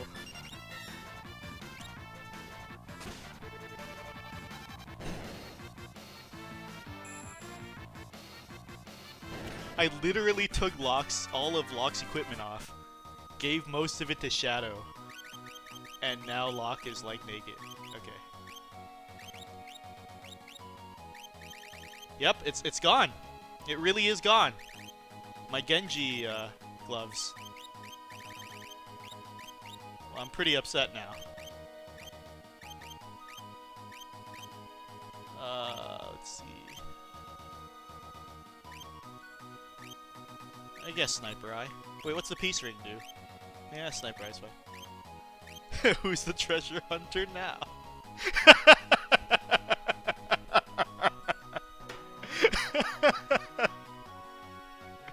What? Shadow's such an asshole! Why would he do this to me? My Genji glove and my Hyperus, those are really good relics, man. I don't even care about the gear. You can buy more of that, but the accessories, those are one-offs.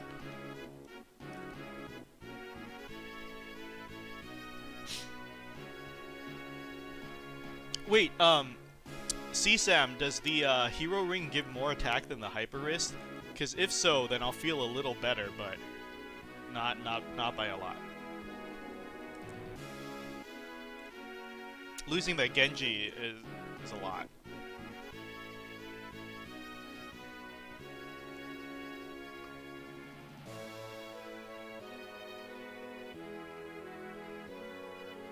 Okay. So it's like a brave damage increase instead of an attack up. Stay out of the fucking desert. No, yeah, Shadow will bring the gear back next time, Jeff Leopard, but, you know, I could have really used that now, and not later when I get better stuff. He took my, like, a lot of the best stuff I currently have, like an asshole.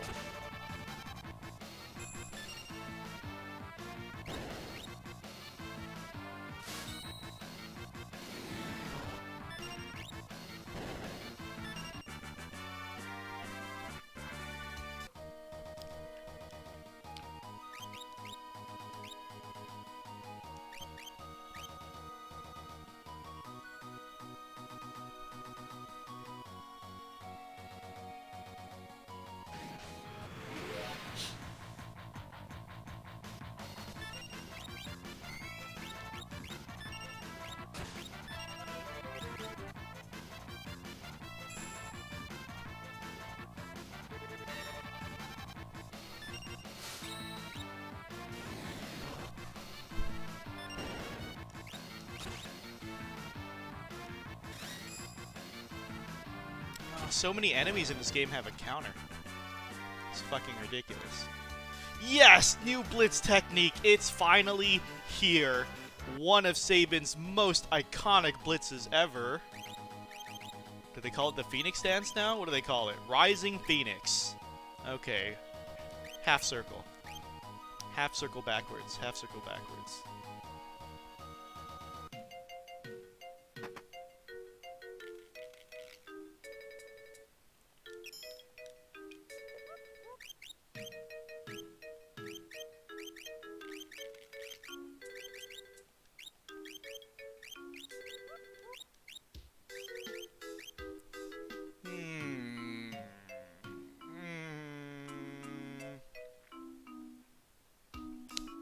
Yes.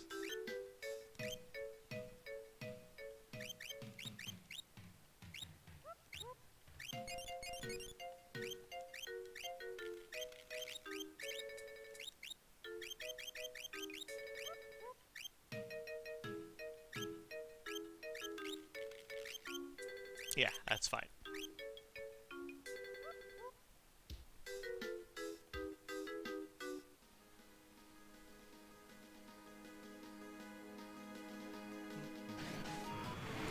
Macnell brought it up. I didn't read it earlier, but like, yeah, the desert background with the sweltering sands and stuff. As we were saying the other day, Mode 7, they experimented with it as much as possible to make moving backgrounds a lot. So this was the only 2D Final Fantasy with these kinds of backgrounds.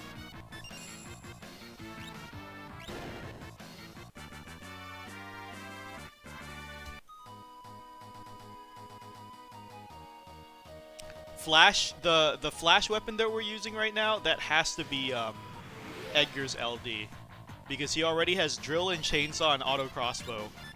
I think next iconic would be Flash, for sure. Unless they want to double down on the poison and sap and go the Bio Blaster. But my prediction for Edgar's next LD is Flash.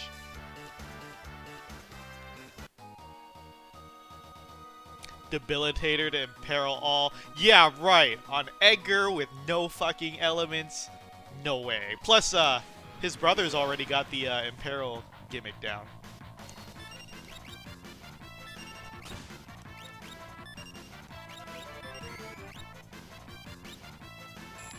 And Ink and I were talking about this when we were doing our stream together, and we think Rising Phoenix has the best shot for being the next LD, because this is another one of Sabin's most iconic. It's his first AoE skill, and statistically most people use this throughout the... It's his first AoE skill, and I think it's his best AoE skill, unless the enemy resists fire. I forget the stats, but I think it beats... Oh wait, no, because his other AoE is already in the game, the Razor Gale. But also, it's just funny. It's like, I don't even need other party members now, right? Can Sabin just one-shot all of this? Oh, not the fucking Vulture.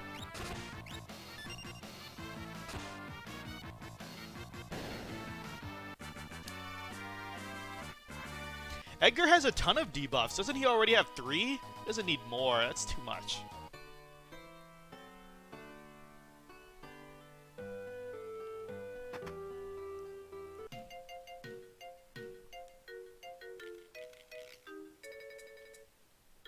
Oh, Locke, it's been a while. Ages even. Oh, that? Worry not, worry not. Your treasure's quite safe, hee hee hee. I feel like every single old person in FF6 has some sort of dementia or senility. I'm pretty sure this is ageist.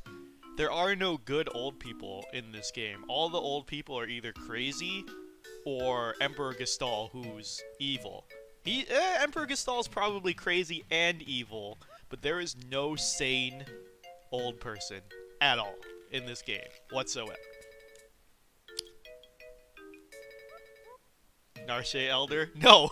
He tried to keep Narshe neutral, and they almost got destroyed for that.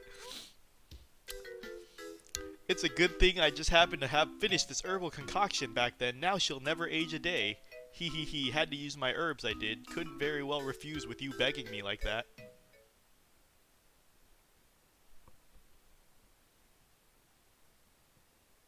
Rachel. You're sure the stuff will work? Of course, of course. The love of your life will sleep here just like this forever. And ever, and ever. Hee hee hee. If there were a way to call her spirit back. A way to call her back, eh? You mean like that legendary treasure? Hee hee hee. Oh yes, I suppose if you had that, you might be able to bring her around. Gwee hee hee hee. I'm not gonna do laugh anymore.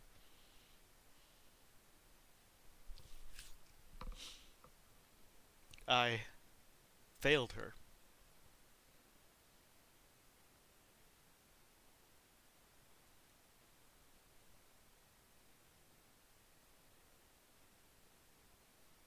See, and then for this specific scene, you need to have both Locke and Celis specifically in your party to visit this. So yes, a lot of FF6's story is hidden behind some very, very obscure exploration and very strict conditions.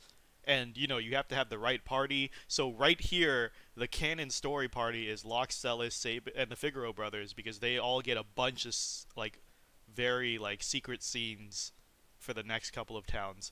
Lock.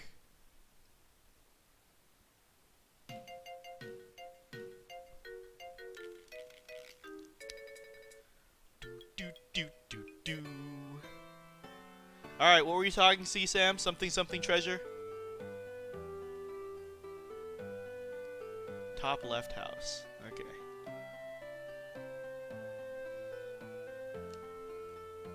Girl named Rachel used to live... Oh yeah, and then we can learn more about Locke and Rachel if we just talk to everybody here. A girl named Rachel used to live in that house up there. No one lives there anymore, though. Oh, I see. So because Rachel's in a coma, Locke is gonna come loot her house.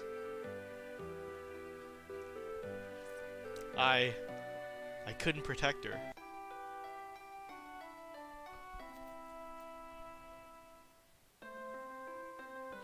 Locke, what are we off to find today? It's almost your... There's supposed to be an amazing treasure hidden somewhere in this mountain. We're gonna find it. Locke, look out! Rachel!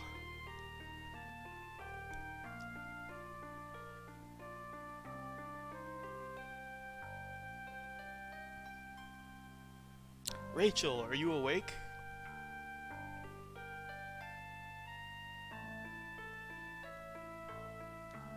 I can't remember anything.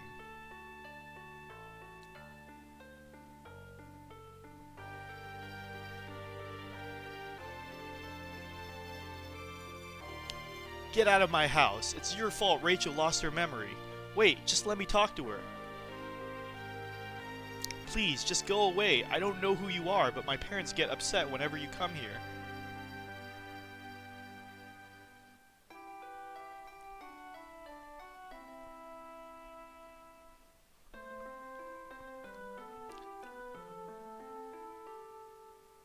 Rachel would be better off without you hanging around, Locke. She's gonna have to make a new start of it. Look how shady Locke's friends look. This guy is a scruffy-ass bandit with an eye patch. And Locke is gonna be like, yeah, I'm not a thief, I'm a treasure hunter. Like, I just... That's my ongoing job. Like, Locke is like the shadiest piece of shit ever. I love how he just keeps insisting he's not. With you here, she can't even do that.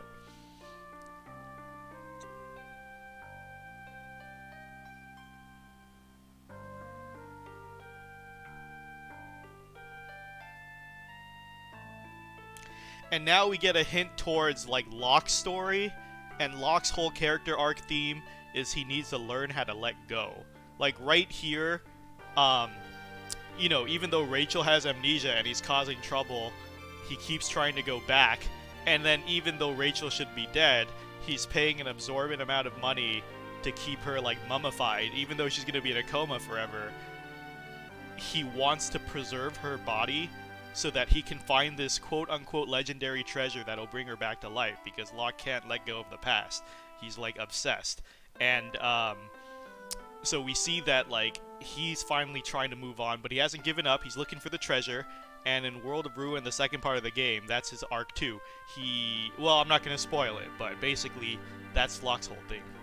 And that's also why he's so obsessed with protecting women, because of the projection of, you know, Rachel.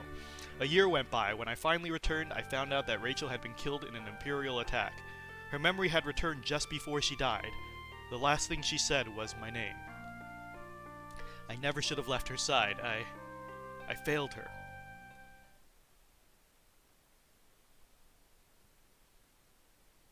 It's okay. He traded in for a younger model and Celis later, so don't feel too bad for him.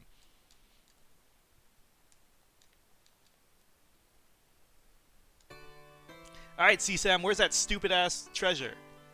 Oh, C. I read that wrong. Damn it, I thought I was getting treasure. That thing, I don't know what it was, but it tore up my house. Some kind of glowing monster. And we're finding tracks of Terra's rampage, so we're following the clues. My younger brother's a bit eccentric. Lives up north. Lives alone up north. Says he's going to build a coliseum or some such nonsense. No accessory shop in this town. What a piece of shit.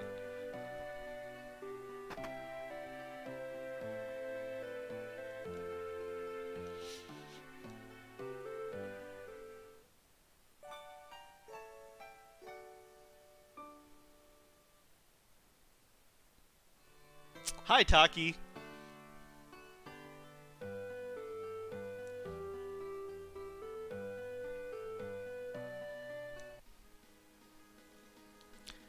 To be fair, Taki, I didn't come up with the stream title.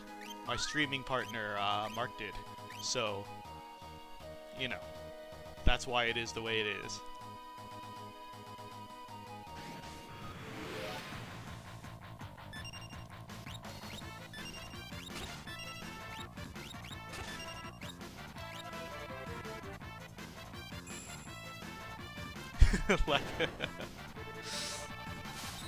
The lack of privacy offered by these inns disturbs me.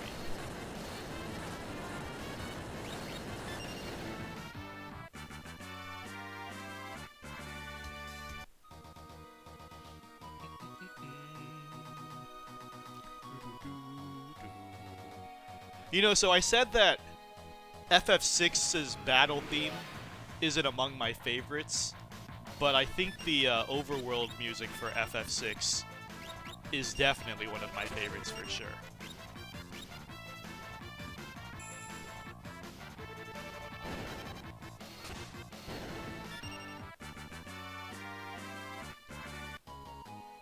Yeah, the overworld music is one of the best in the series.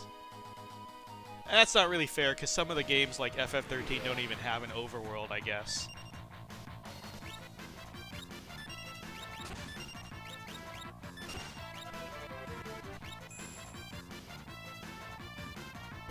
Really, Taki?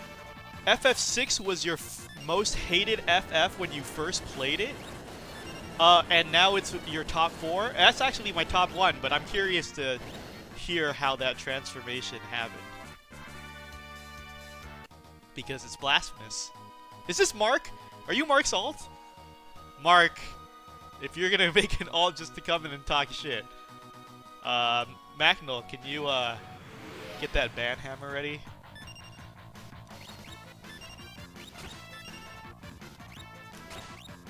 I don't know, CSAM, because the GBA version has everything that the SNES version has, with better translations and additional content, so I'd have to say it's more definitive. And Square Enix considers the GBA versions the more definitive versions of the games. That's why, like, in DissidiaFFOO, Ferris has the Cannoneer job that's only available in the GBA.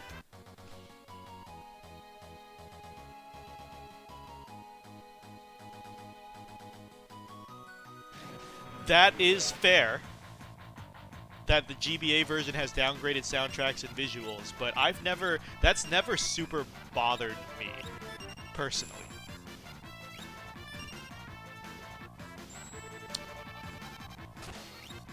Taki saying it was because first I was playing GBA, and second I was doing it blindly. Oh yeah, I'm doing a blind one right now too, Taki, but I mean blind runs, that's where all the magic happens, right? Like,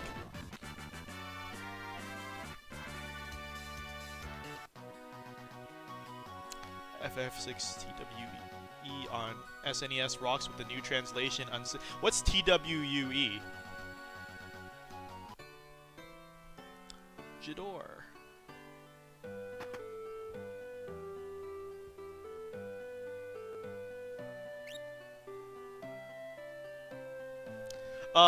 No, Fen Ragnarok. There's additional classes in FF5. One of them is the Cannoneer, and the ability that Ferris uses is straight from that. It's an AoE cannon attack with debuffs. Let me find a link to that, actually, and put it in chat. Hold on. FF5, Cannoneer.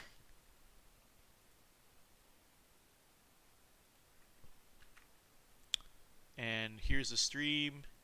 Here you go, Fen Ragnarok. Boom. The ability that she uses in DissidiaFFOO, I believe, is... Is it Open Fire? And then, so the cannon ability has a chance to cause poison, darkness, confuse, and instant death. So yeah, that's where they got Ferris's DissidiaFFOO kit from.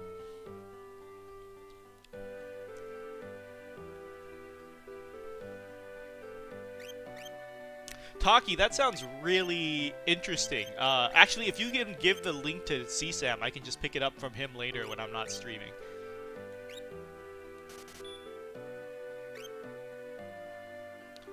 Mino would say Dancing Mad. Would you say Dancing Mad is overrated? I don't know. Are you talking about like the final boss fight Dancing Mad? I think it got as famous as it did because it was such a long medley. Like, you know how most songs are like 2-3 minutes or 4 looping, and Dancing Mad Full is like 13 plus minutes or something? So they created this epic piece for it. Probably really stuck with a lot of people. I don't know how I feel. I mean, all the music's great. I'm not that picky. 1, 2, 3.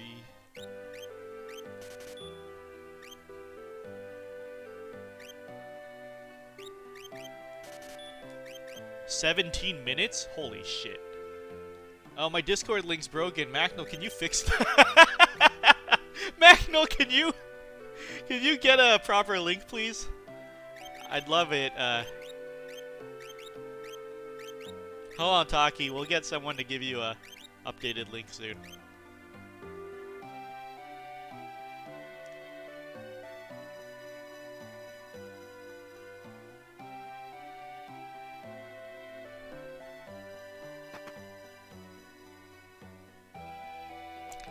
I do actually just like the default Dancing Mad for Kefka, though.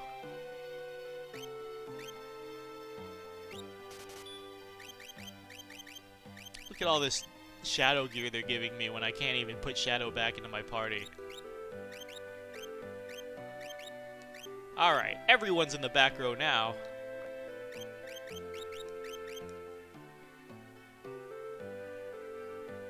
Yeah, they all hate FF6. No, Taki, we're primarily a, content creators for, Dissidia Final Fantasy Opera Omnia, so the phone game that's like the giant, FF crossover.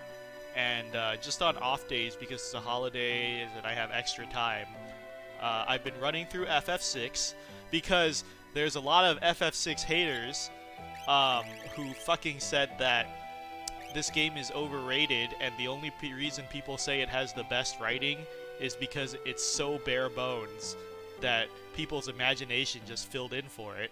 And so I had to make a record to show that idiot that he was wrong, and that there is stuff, it's just not spoon-fed for you, and you have to look for all the scenes. And really, it's like, again, Macnol's gonna hate me because I keep making this reference. It's like Lord of the Rings, where the more you put into it, the more you get out of it. You really, there's like a lot of stuff here that you really have to do the research and know it's there, and to be able to find it and explore and spend time with it. If it's just a casual playthrough, like you said, when the first time you played blind, you really truly miss a lot of stuff and you don't get that full experience. You really need a tour guide. So while everyone else is doing like Let's Plays of other games, like I don't really need to do a Let's Play of fucking FF13. You can just watch that. Any Let's Play, you'll get the same thing. But this is like a walking tour through FF6 that we're doing, I guess. You're the spitting image of Maria, huh? Haven't you heard of her, you say? She's a famous opera singer.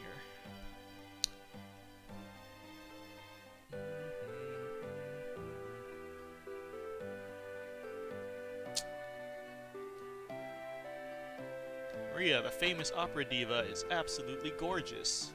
Wait, can I have auctions here? Oh, no. No auctions till World of Ruin.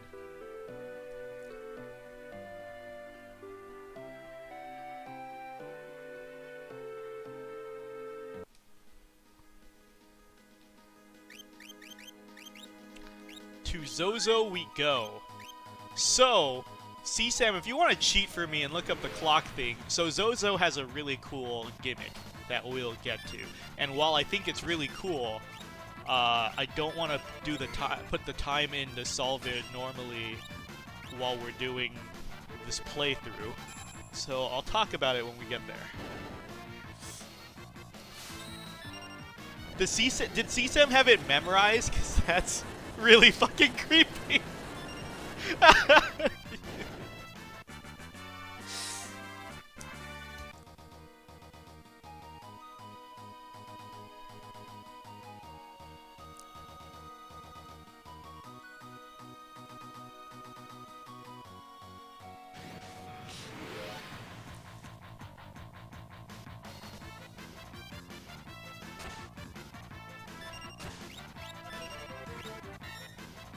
Damn it! I keep doing Aura Cannon out of muscle memory at this point. Jesus Christ.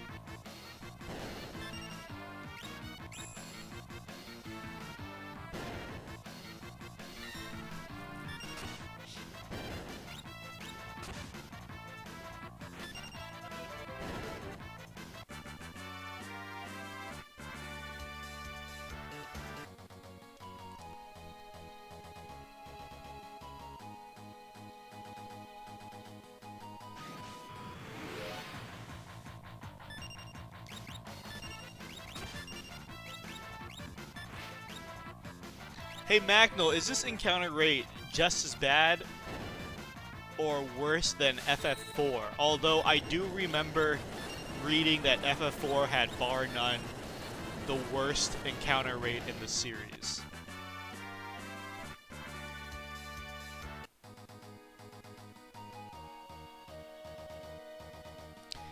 Hey Taki, thank you for introducing yourself. You only started playing FF games last year, and you've already played at least 7 of them? That's fucking amazing. How many have you played so far? And also, why such a late start? Are you younger?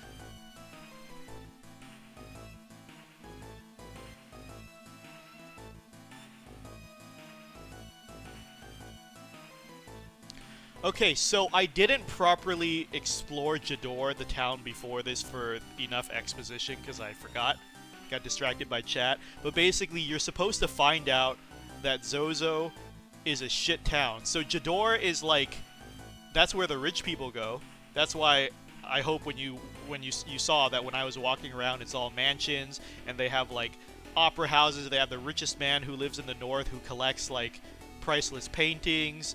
And, you know, it's like the richest fucking neighborhood in the world. And they banish all their poor people here to Zozo. Just like the real world. So Zozo's the slums. And this is where they send all the poor and the beggars and the thieves and the criminals to clean up Jador. Jador is the nice part of town. Really, really nice.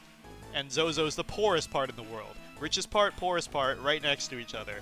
And you're supposed to learn that in Jador, and they also tell you that to never trust anybody in this town.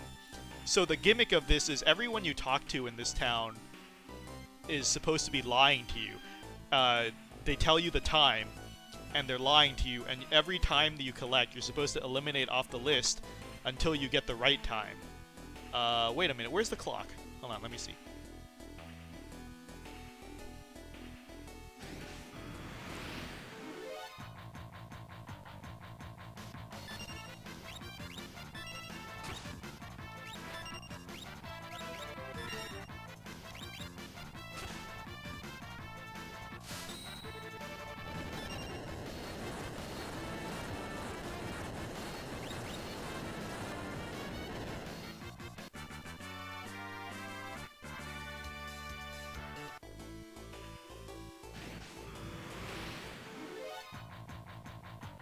Oh yeah, that was a gimmick. So there's a lot of just like dead people on the streets getting murdered in this town, which is hilarious. And when you approach some of them, like I just saw this lady, right? This dead lady on the street, and when I tried to approach her, I got jumped by this brute. Because that's just the type of town Zozo is. Poor dead lady. Okay, so the gimmick is there's the town clock has stopped hands, and you need to set it to the correct time. So how you're supposed to do this is you need to know that everybody in Zozo is a liar, and then you gather different times from them, and you just cross it off the list until you get the correct time, which CSAM said was 6:10:50? 6:10:50? There you go. And when you get the right time, you get Edgar's ultimate tool. And I say ultimate, but there's an asterisk to it. It does the most damage by far, but it has a 1/16th chance to instant kill. And of course, instant kills don't work on undead or bosses. So there's a lot of times you can just throw Edgar's turn away, which is why I personally prefer Drill and I don't like to use chainsaw all that much, but it is his highest damage single target, and that's how you get it.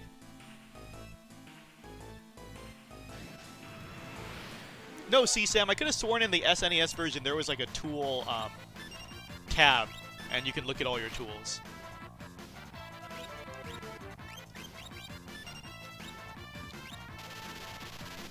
Yeah, and apparently it's not there in the GBA version, CSAM, which is what I just took a look at.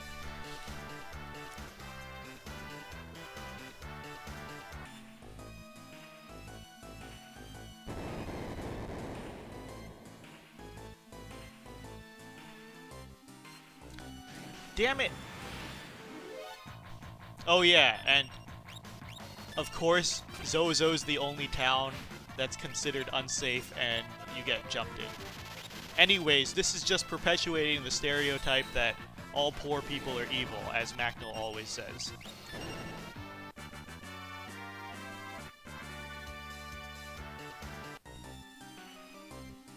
Stop moving!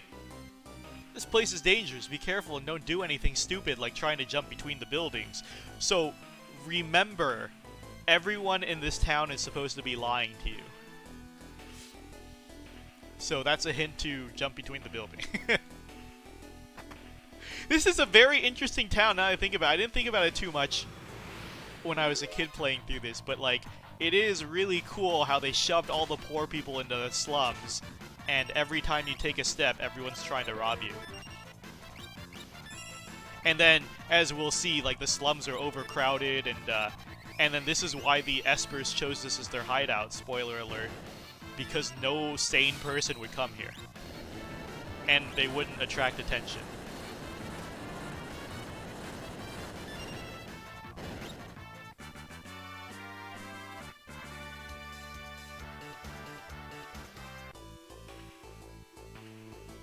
Second hand on my watch is pointing at 30.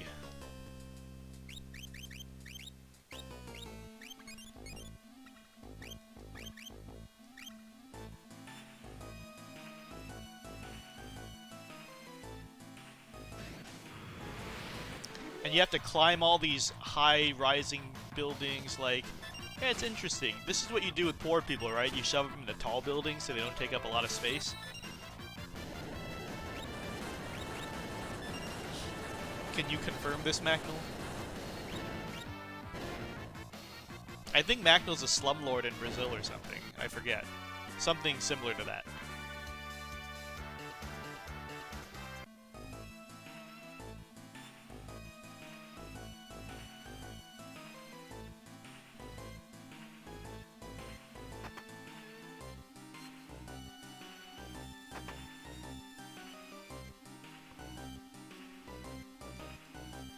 Door is rusted shut.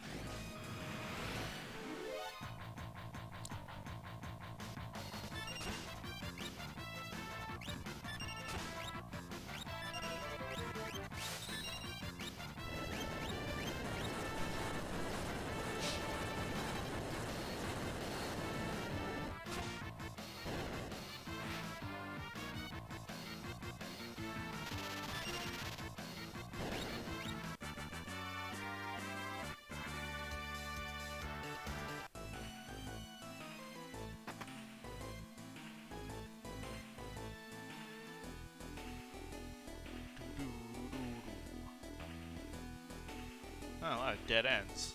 Fuck. This is one of the longest dungeons in the game, I believe.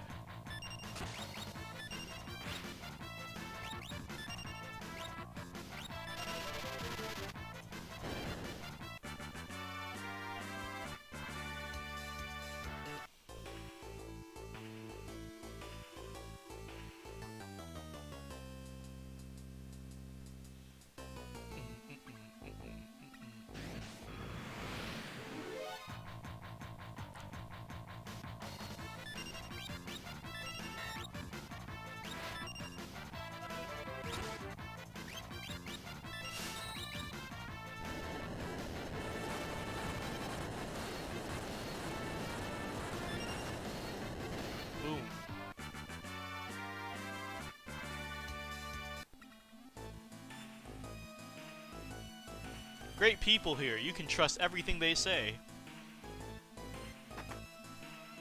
He says as he's dying on the street.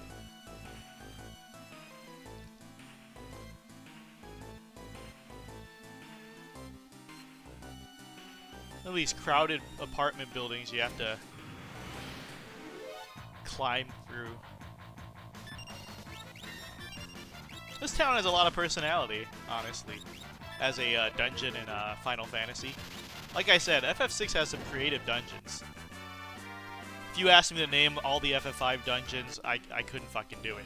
FF4 had some creative dungeons, but FF5 was a real fucking blur. And now we're all lining up in the soup kitchen. Starving masses. No cutting, get in line.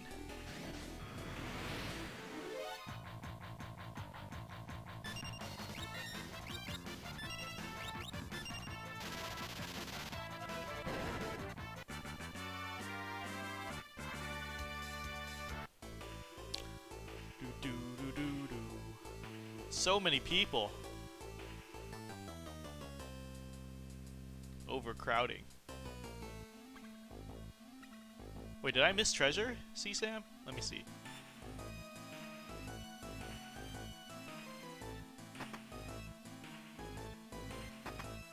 Brigand's Glove.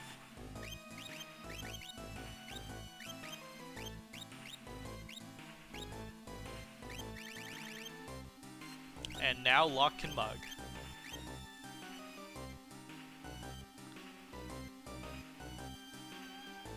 That's a dead end. Go down.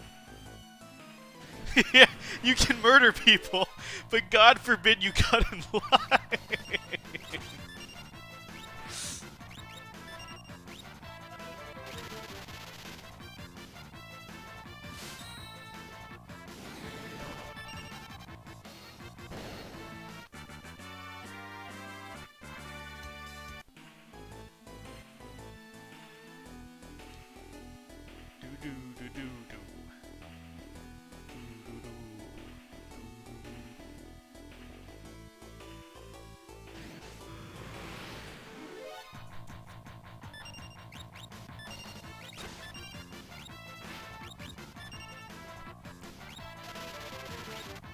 Like, I wish I could just not give Locke and Celis turns. The Figaro brothers are just running circles around them.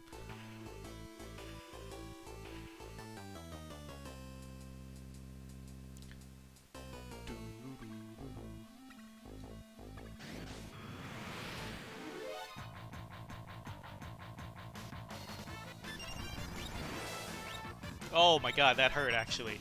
That like really hurt.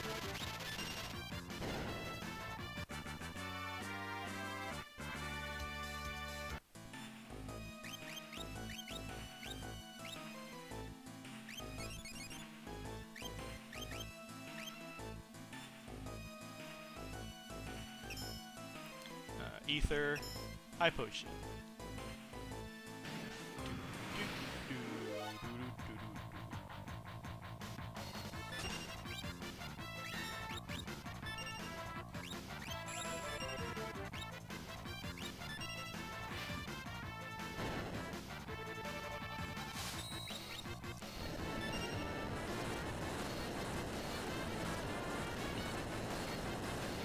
Man, Rising Phoenix has a really long animation, I'm starting to see.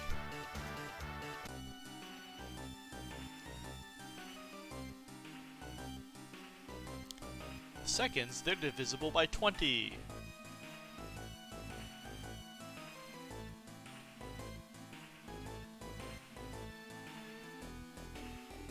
See, so I know Mark never got the chainsaw because there's no way he would talk to optional NPCs.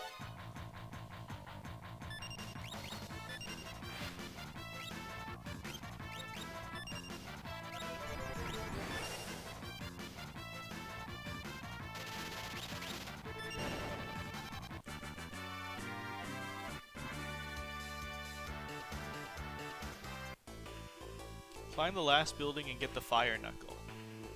Okie dokie.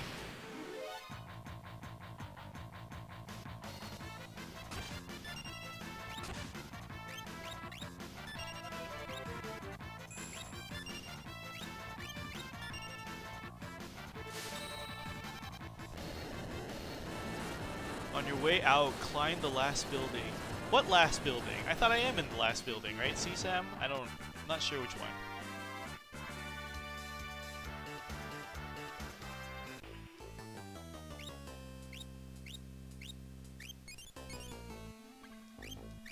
This encounter rate is pretty insane in this town. I guess it makes sense, because it's supposed to be an overcrowded slum.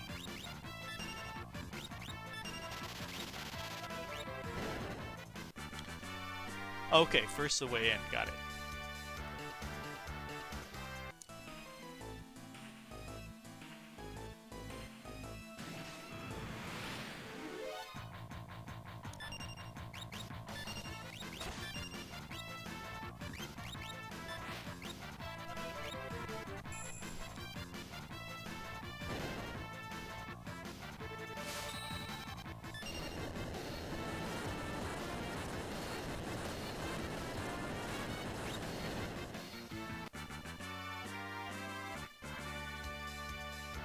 Wait, am I not mugging CSAM? I think I'm not.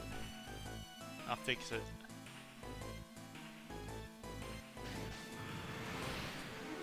Uh, 38-minute speedrun? That's with glitches, right?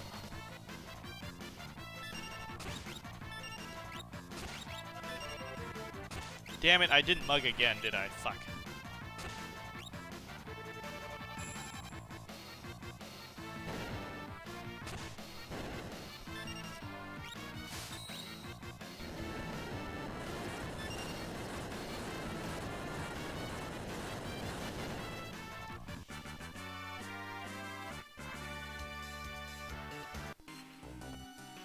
Okay, let's see. Oh wait, no, what am I doing? Okay.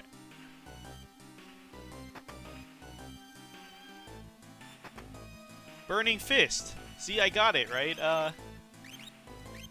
See, Sam? That's what you wanted me to get, the Burning Fist? Also, why was there no save point before this boss?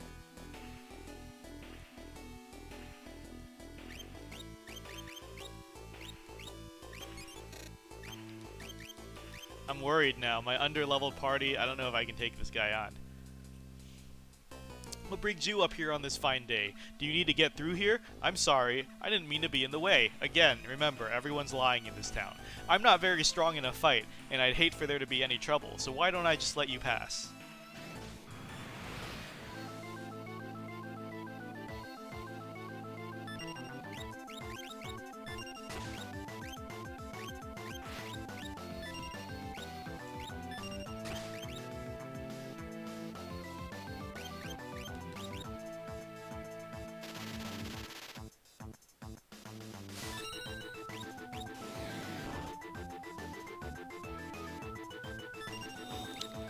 Let's see how Chainsaw compares to the drill, actually, right now. I just don't like the instant death chance. Blah.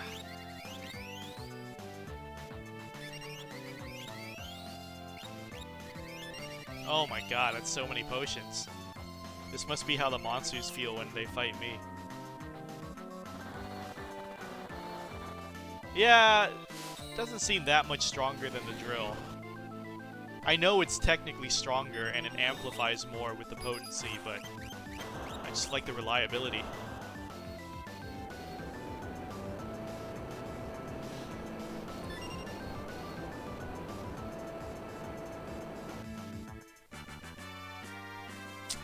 Twist headband. I've never seen that boss have ads, CSAM. Ever. Really? He does? He's supposed to? Real CSAM, I've never seen that ever. So I'm actually surprised I learned that.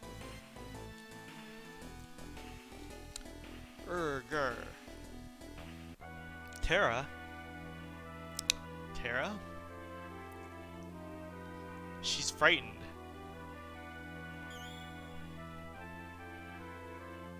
Who are you?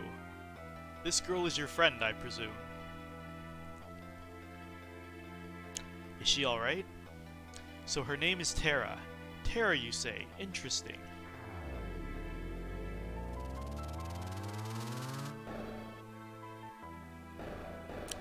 No, but CSAM, I'm saying, even in my SNES playthroughs, I've never seen it, CSAM.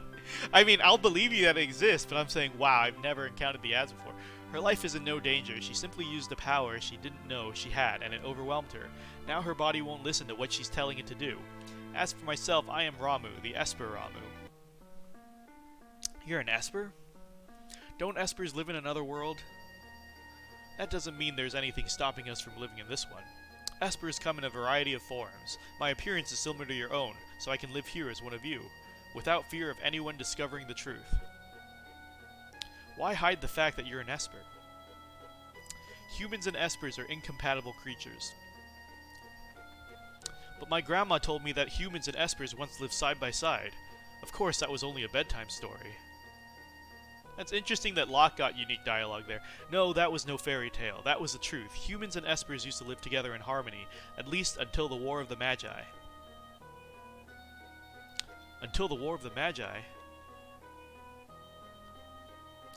It took place long ago. Espers fought humans who had been infused with magical powers extracted from other Espers.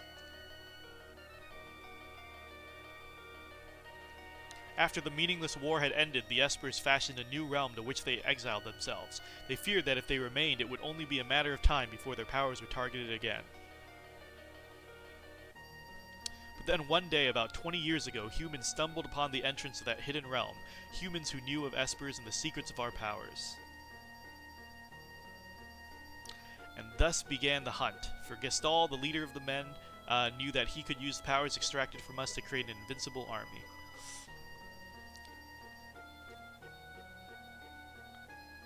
As soon as we realized what was happening, we erected a massive gate and forced the humans out.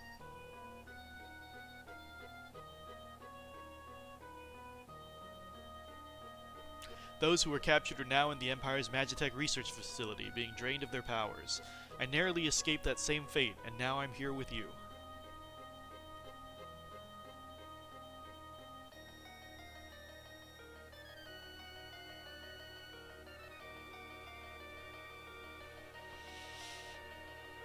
She seems to have calmed down a bit.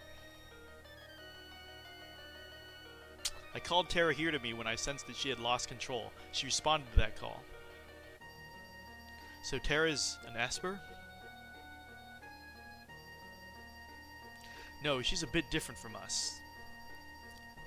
She looks like she's in pain. She's afraid of what she is, and that is a painful thing. What can we do to help her?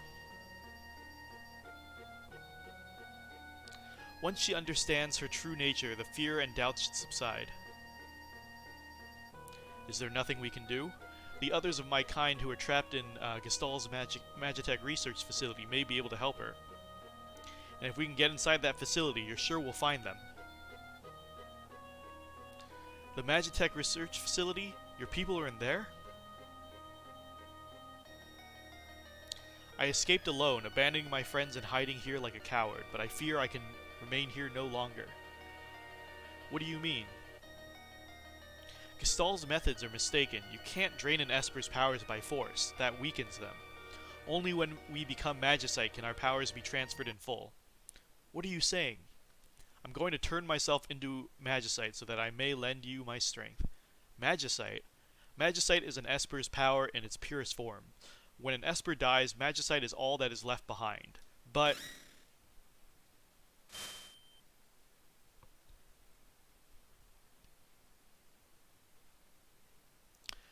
these are my companions who fell as we fled the Empire, and I will give you my power as well.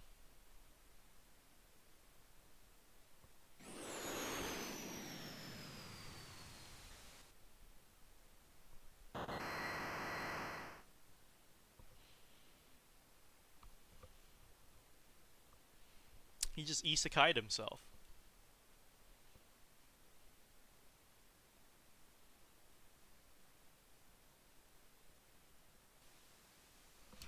Ragnamune, that is a good question. Let me look that up real quick, actually.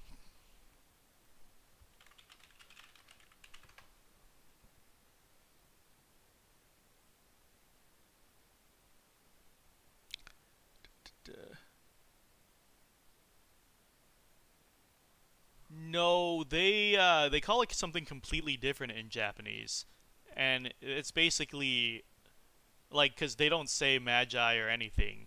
It's just the Great Magic War. The War of the Magi is the Great Magic War in Japanese, and the people that used magic were just called mages. So, I mean, going by what we know of language, you're like, magus, and then magi is the plural of that, which can be Googled, but yeah. So, yeah, no, in Japanese they don't call it anything like that. Old man, you're really gone, aren't you?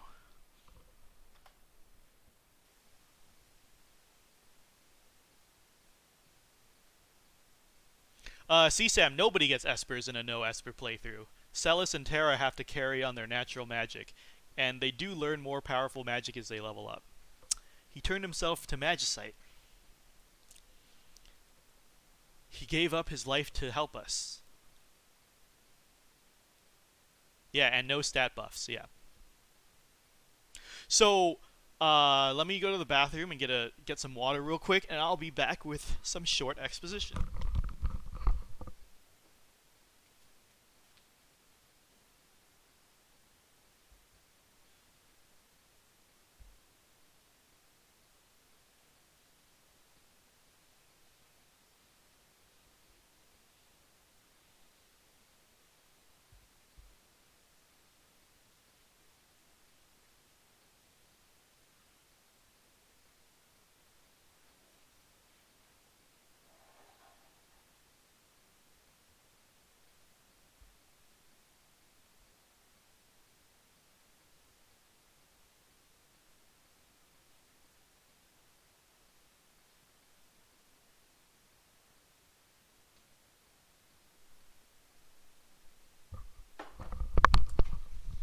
Alright, and I'm back. Okay, so FF6 is very unique in where it stands. It combines a lot of parts of the best parts of the old Final Fantasies, the unique character classes, like FF4, where all the story characters were actually tied to a class and had unique abilities. They keep that while also introducing Magicite as a way to...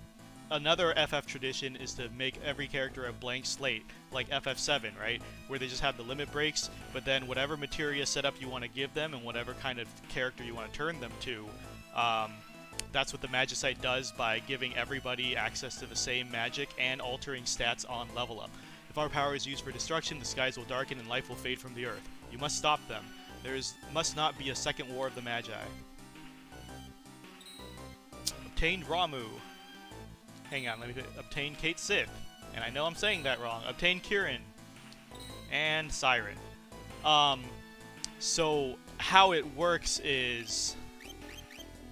Can I equip these right now? No. Go to abilities. How it works is, it's like job points in the old Final Fantasies and the acquisition rate. So, for example, each job point is 10% progress to Thunder. So once you get 10, the character will learn Thunder. And at level up, you'll see at the bottom here, the at level up, they get an extra stamina stat as long as the wielder is holding them while he gets the level up.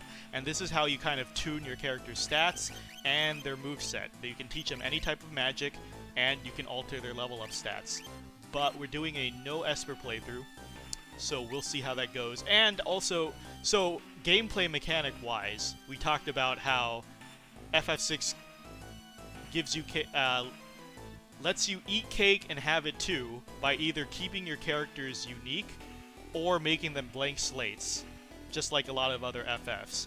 This is also the first FF to break from Crystal tradition.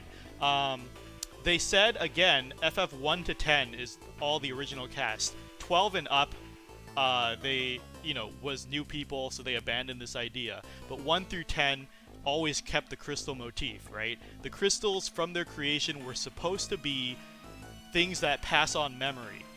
And it's always been the 4 crystals, and then in FF4 they introduced the dark crystals as well. And in FF5, I believe they went back to the 4 crystals, right? And it was always passing on memory, if you remember.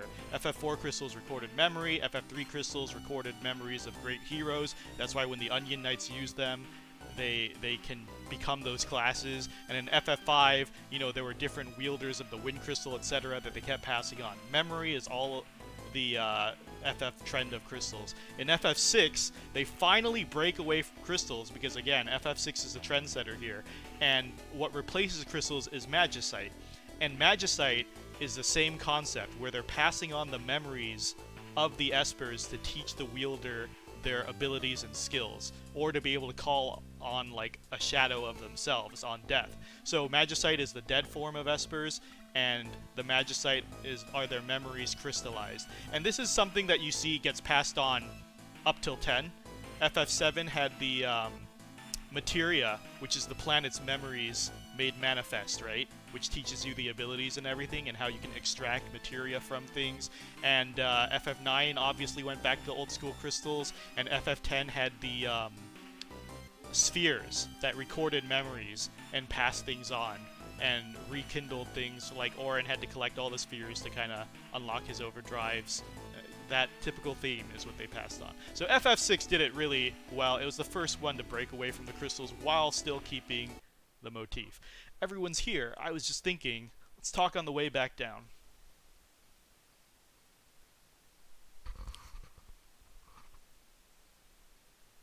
So, the Empire's been draining magic from Espers.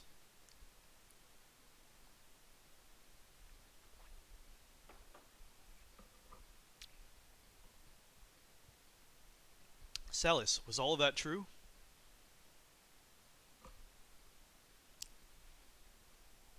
I was asleep when they performed my infusion, so I don't know for sure. But I've heard rumors to that effect.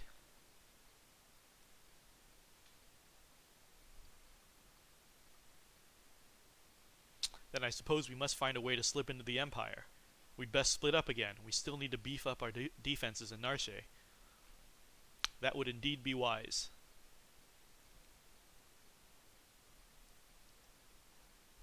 I'll go to the Empire. I know it inside and out. But alone? Don't worry, I'll go with her. Locke. It may not hurt to have a few more people along.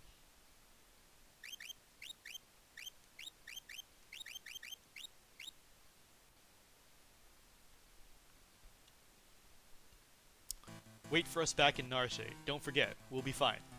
If we need to change party members, I guess we'll just head back to Narration. Fuck, that's so far away.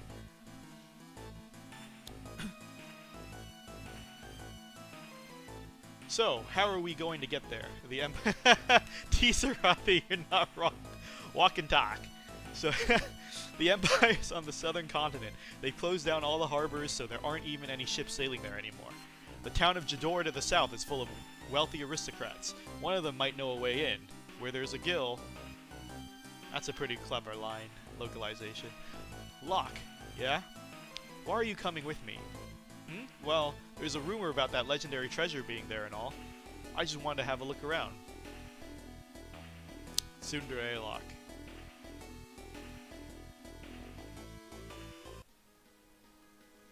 Oh, if anyone was wondering, that ghost is the Esper tutorial.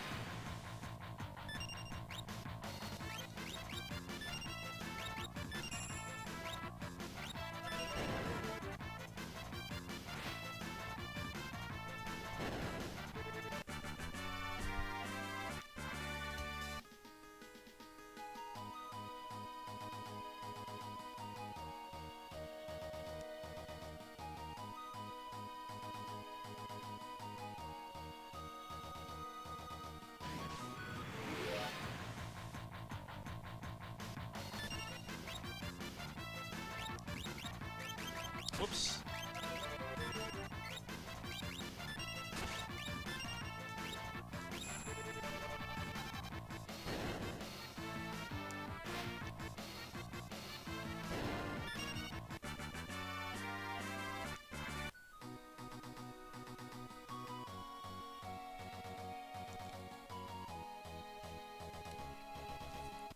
Oh, I should save before I do this next part.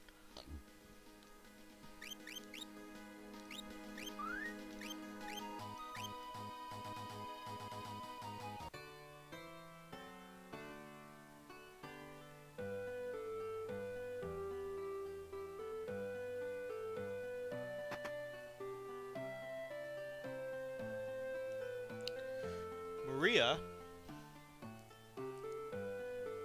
Me? Sorry, I mistook you for someone else. Wow, you could pass for Maria in a heartbeat. Oh dear, we're really in trouble this time.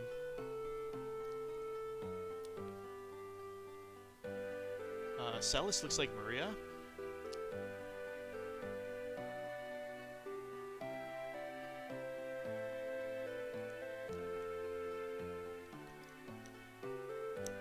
I think that's all I had. Oh, here we go. Letter. That man must have dropped this. That man is the director of the troupe that performs at the Opera House. Everyone just calls him Impresario. He's been in a tizzy ever since that letter arrived. Dearest Maria, I've decided to take you as my wife, so I'll be coming to kidnap you. The Wandering Gambler. Who's this wandering what's-his-face? Were you born on a farm, son?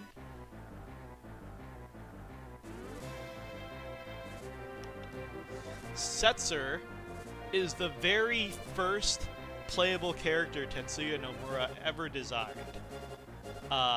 From personality to looks, and that's why he was featured in Kingdom Hearts 2. So if you want to see Tetsuya Nomura's first ever character design, it's Setzer. Gambling vagabond who finds freedom from society's narrow views of morality aboard his airship, the Blackjack.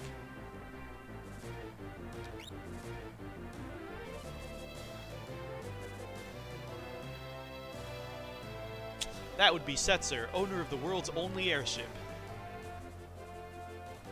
If we had that airship, we'd have our way into the Empire. Let's set up a meeting with this Setzer.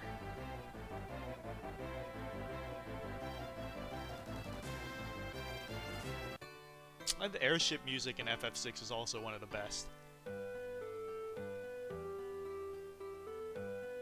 I believe FF6 is also the very first FF to break away from Star Trek airship names like Enterprise. What was FF4? FF4 had Enterprise and something else, right? They had two airships. And then FF1 and FF3, there were Enterprise and the Invincible. Lunar Whale? No, there was one more, right?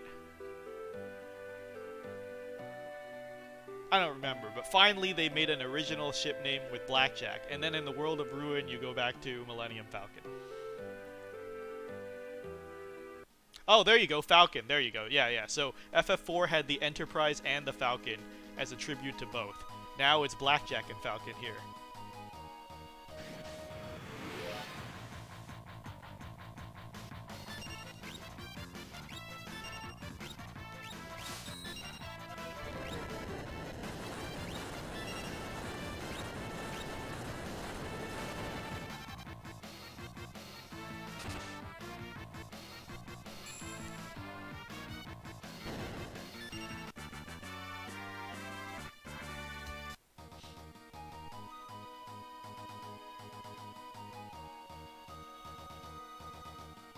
Okay, I'm gonna be honest with you guys.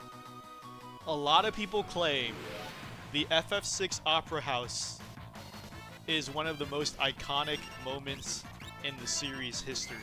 Now, I'm a huge FF6 fan, but I'm not even sure I would claim that. It's great, and when I played it the first time, I thought it was very memorable. Like, if somebody said, do you remember the opera scene? Like, if somebody asked me, do you remember how you get like Atomos in FF9, I'll be like, I have no idea what the fuck you're talking about. But if somebody said, do you remember the opera scene in FF6, I'll be like, yeah, and anyone who's played FF6 will remember this scene. Is it series iconic? Oh, it's so debatable. A lot of people really seem to think so. But for me, if this is your first time watching it, I want to say don't get your hopes up. I think it's great.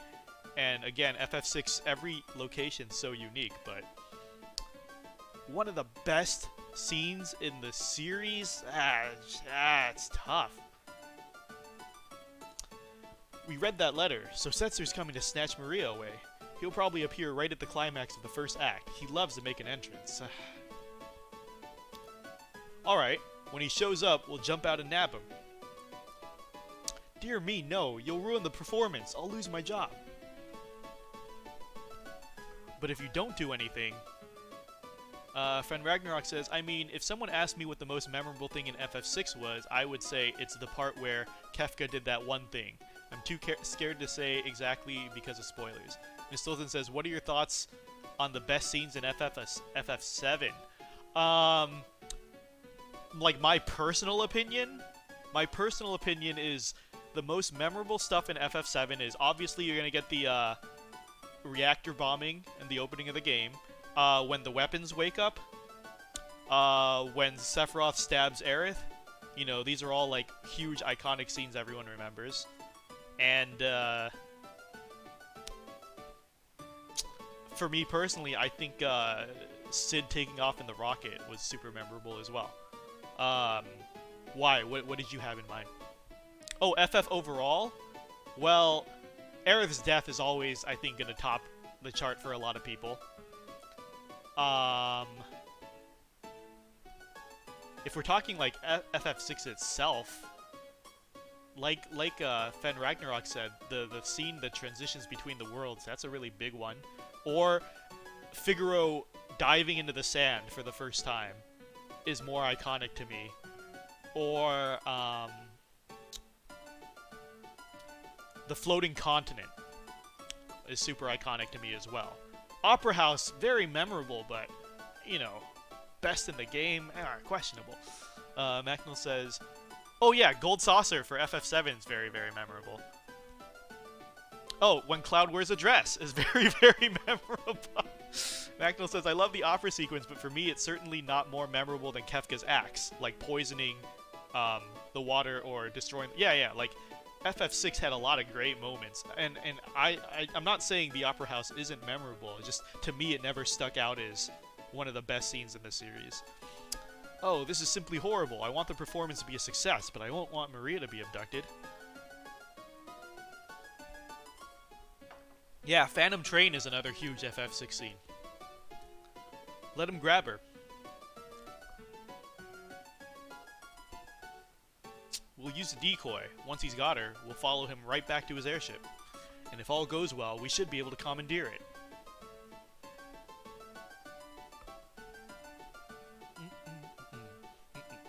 Are you mad? If anything should happen to Maria. That's why we use the decoy. We can hide Maria someplace safe. Come again? You said Celis looks like Maria, right? Now, just a minute. She can be our Maria. We'll let Setzer kidnap her and lead us to his airship. Brilliant. Hold on here. I'm a former general, not some opera floozy. The slapstick again. I love it. She's so excited to rush in and start practicing singing. Mi, mi, do, re, mi, fa, ha, ka. Maria.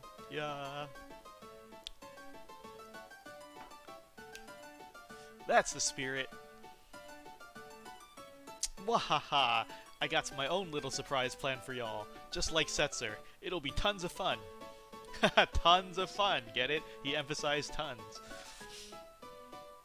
I will admit, though, the whole opera sequence is very goofy and lighthearted, and that's what I miss about the old FFs. Like, they could never do something this lighthearted in FF13 and 15. And don't you fucking say the cup noodle scene. That is not lighthearted fun. That is product placement. Better get to work. We've got to make a star out of you, Celis.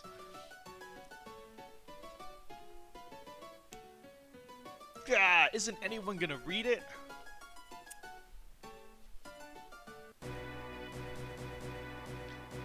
No, CSAM, they made the Prompto selfie sad. That wasn't set up for being goofy. That was a setup for the sad ending.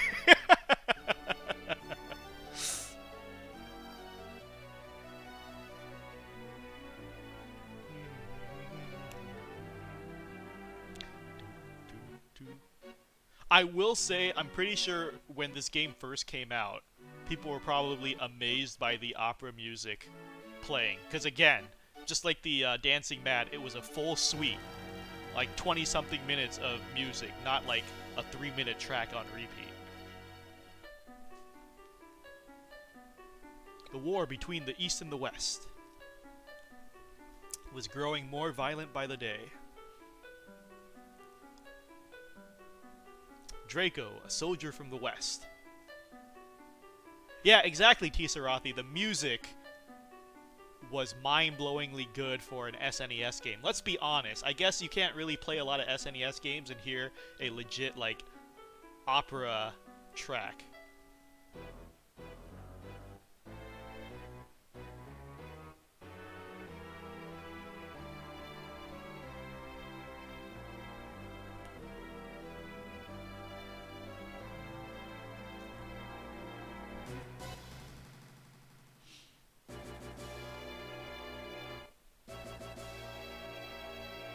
I'm not going to sing along, so you guys can just read.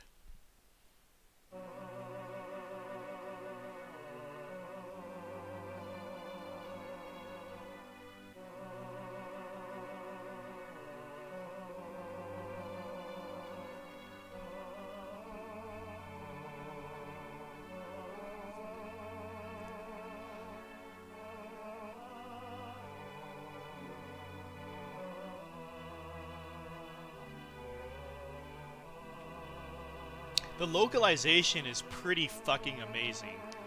Because if you think about it, this was an opera song written in Japanese first. And I think we can applaud Ted Woolsey for the localization. Because reading the words, it all fits with the beat and the it fits. And that took a lot of work. As someone who's done translations before, that's a lot of work. Huh? Why is everyone singing? Go on, give her some encouragement.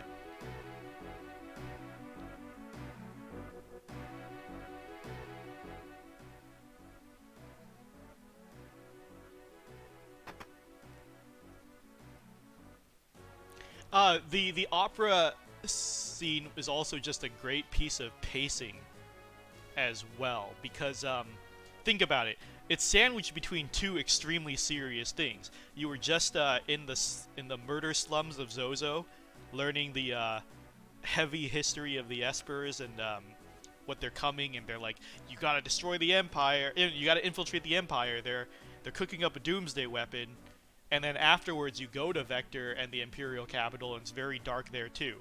But as a nice break in between, you get this lighthearted episode, and that's always needed in writing. You can't have 100% downer time all the time.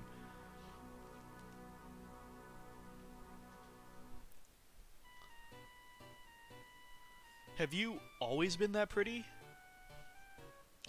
Locke, why did you stand up for me when you did? Because I'm tired of standing by and doing nothing while I lose the girls I like. Am I just a replacement for her?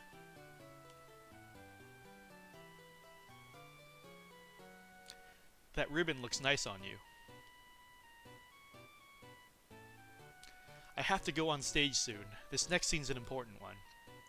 Maria starts to worry that something's happened to Draco and pours her feelings into song. Shouldn't you check the score one last time? Okay, I'm gonna try to do this without. So, wish me luck. I'm sure C-Sam will tell me the answer, but I'm pretty sure I remember the lyrics being really obvious. I keep forgetting what happens when you screw up the opera because I haven't done it in so long, but I remember it's hilarious, and I'm debating if I want to screw up on purpose here, because there's a lot of ways you can screw up the opera.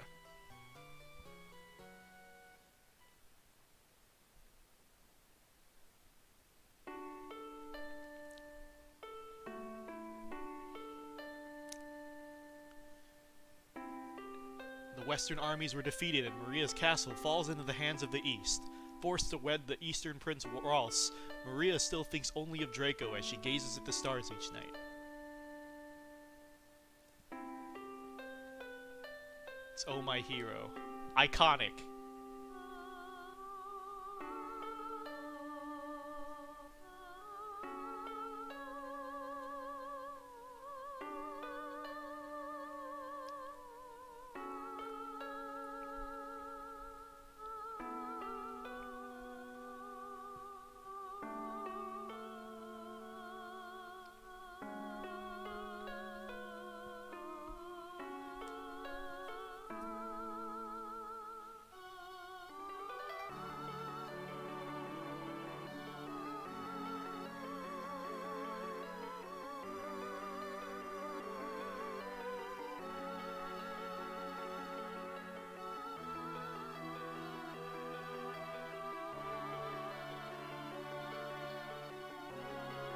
again, the localization is done so well. You can read the words and match it to everything.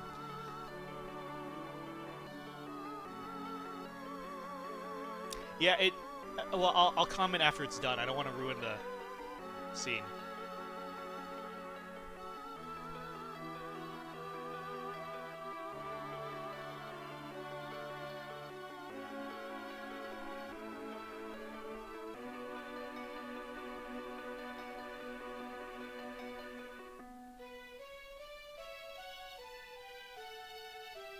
And then I believe there's timing on this. If I read the stage directions, it'll tell you to walk up and speak to Draco, and then follow along, and then pick up the roses. So this is what I was talking about. Like FF6 makes you do the approximate movements. They love doing this. This isn't the first time or last time we'll be doing this. So you're supposed to pick up the roses, go up to the balcony, and throw them off. These are all in the stage directions. And it's all timed, and you can fuck up following Draco, you can fuck up the lyrics, you can fuck up whatever, and I think they just make you repeat the scene. This isn't the bad part you can fuck up yet. There's still more to fuck up.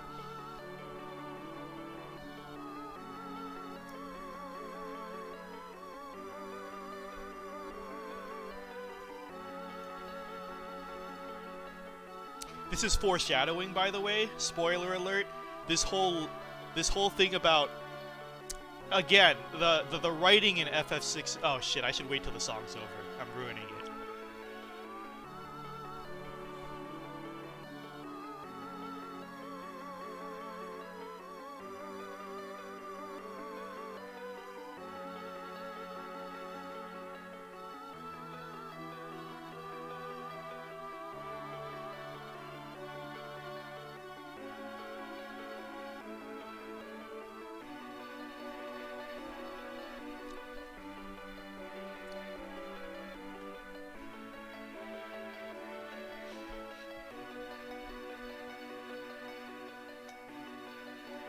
Prince Rolls is looking for his dance partner. Please, leave the past behind. Our kingdom is part of the East now. So this is all a metaphor for what happens later. The writing is so strong, and it's so iconically tied together. Spoiler alert, later in the World of Ruin, when Celis awakens, it's the same situation. The opera's about this young woman who's separated from her lover, and she's clinging on to hope. And, you know, she climbs to the highest peak of the castle and throws the rose off. And you'll see later in the World of Ruin, the exact same thing happens. She wakes up, she finds herself on what she thinks is the last piece of land in the world with Cid. And all she can think about is if Locke is still alive and out there. And so she climbs to the top of that cliff, remember? And she jumps, and then she finds Locke's bandana, and that's what renews her hope to leave the island. Ah, we'll get to it. You were wonderful, Celis.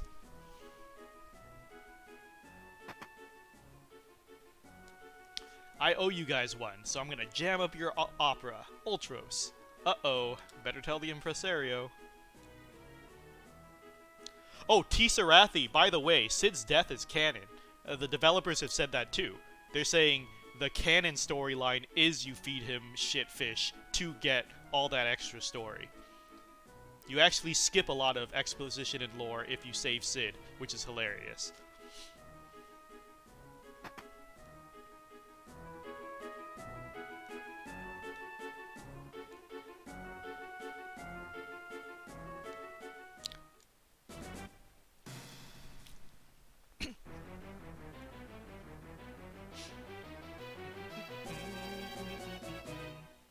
Yeah, you're supposed to fail.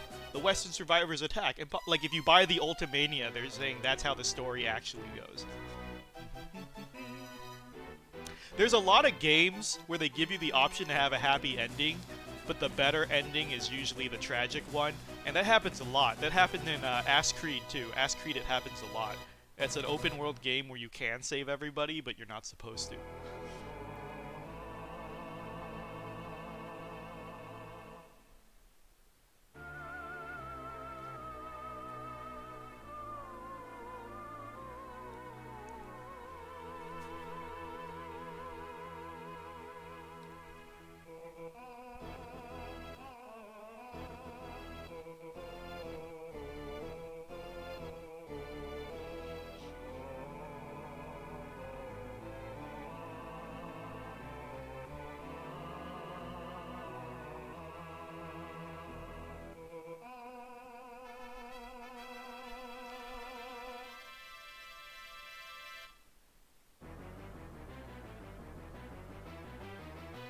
But how is he planning to disrupt the opera? And I love it. Again, the whole opera episode is so cartoonishly hilarious. And I really miss that in the FF games. We can already tell FF6 doesn't take itself too seriously with all the slapstick. And this is straight out of Looney Tunes. Wahaha, let's see if Maria can shrug this off. And he's planning to push. So he somehow dragged this 4-ton weight up to the walkways. First of all, this shouldn't even be possible. And then he realizes, wait, this is heavier than I thought. It's gonna take me a really long time to push this 4-ton weight off. And I think if you fail, he comes back with heavier and heavier weights until you game over, right? See, Sam, if someone can confirm, I think the weight gets heavier, and then you have 3 tries. And if you fail all 3 tries, you get a game over. But you can fail, and he'll be like, wait, I have a new plan this time. A 5-ton weight.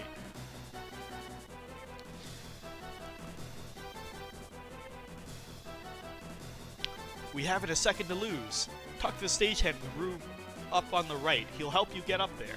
Leave it to us.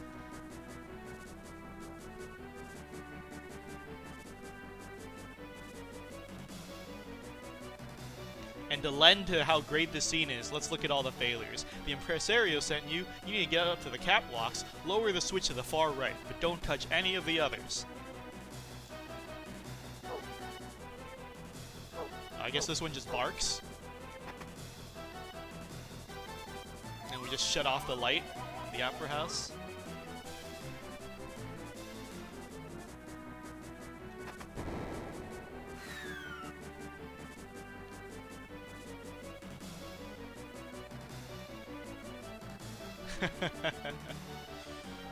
See, great, wholesome, cartoony fun. FF really lost its personality when all the original creators left. And now we're left with anime angst. All day, every day. Wait, I'm going the wrong way.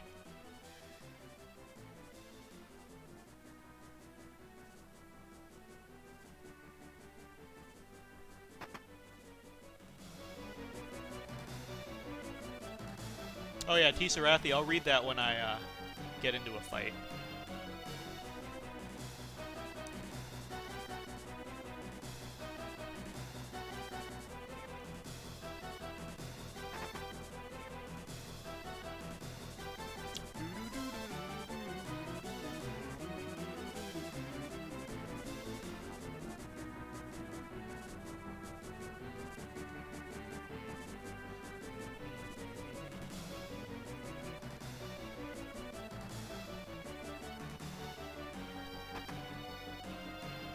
And I love this part. The rafters just seem to be infested with giant killer mice that we have to fight our way through. Like, why? Why is this happening? It makes zero fucking sense.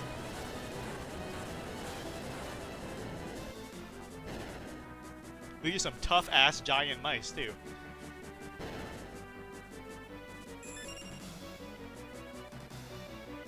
Oh shit, that didn't kill it?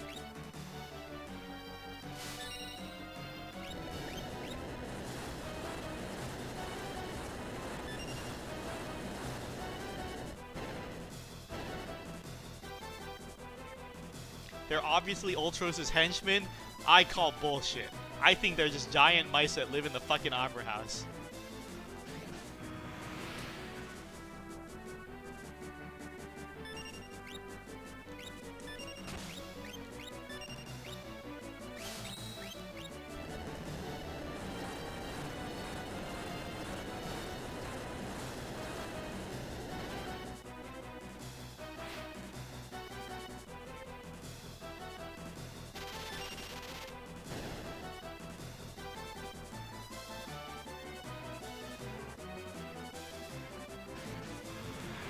Looks like I'm fighting all of them.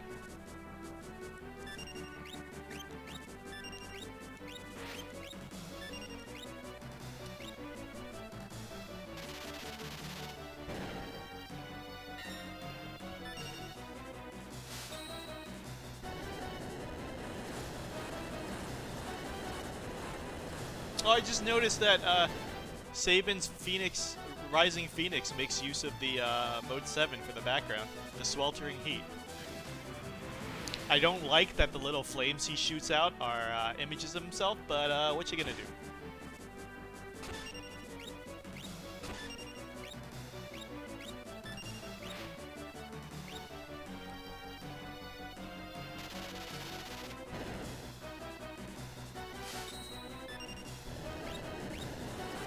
Oh shit, I forgot, that only hits one side.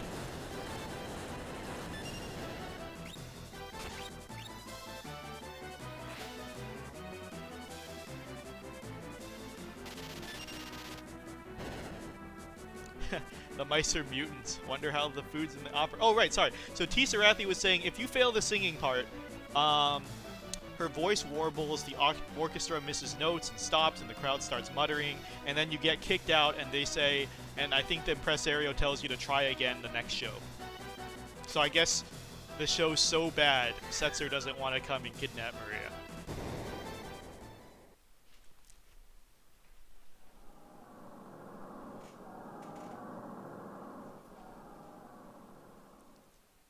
Oh no, this'll never do. With those two flattened, there's no one to win the girl. How can the story possibly continue?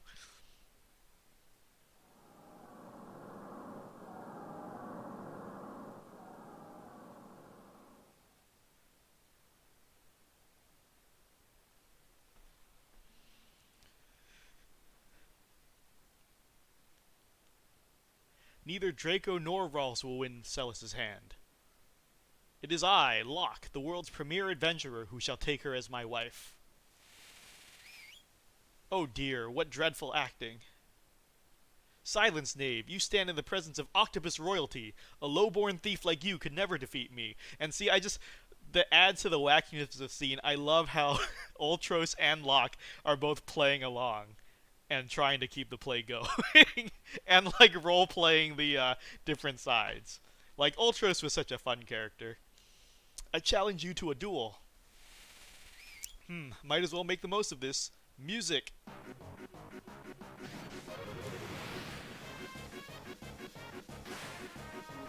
It's me again.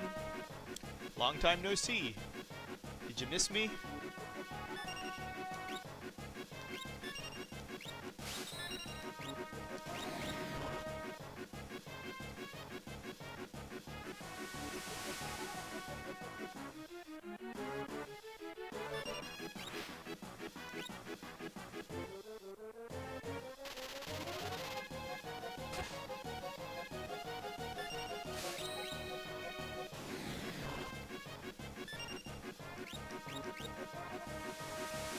Is he countering magic with acid rain? That's what it looks like. Actually, I should heal Sabin. What am I fucking doing? Thwarted again. I feel like such a sucker. Well, kids, hate to ink and run, but I am an octopus. Oh, he's gonna kill Sabin. Okay, good. 2 gil. Hold it right there.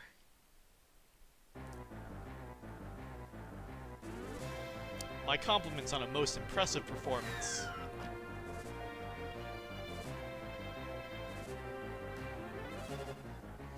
Setzer, I'm a man of my word, impresario. I'm taking Maria. Wah! Unforeseen twists at every turn. Just as we think Maria is to become Locke's new bride, she's dragged off by Setzer instead. What fate lies in store for her now? Be sure to come back and see part 2.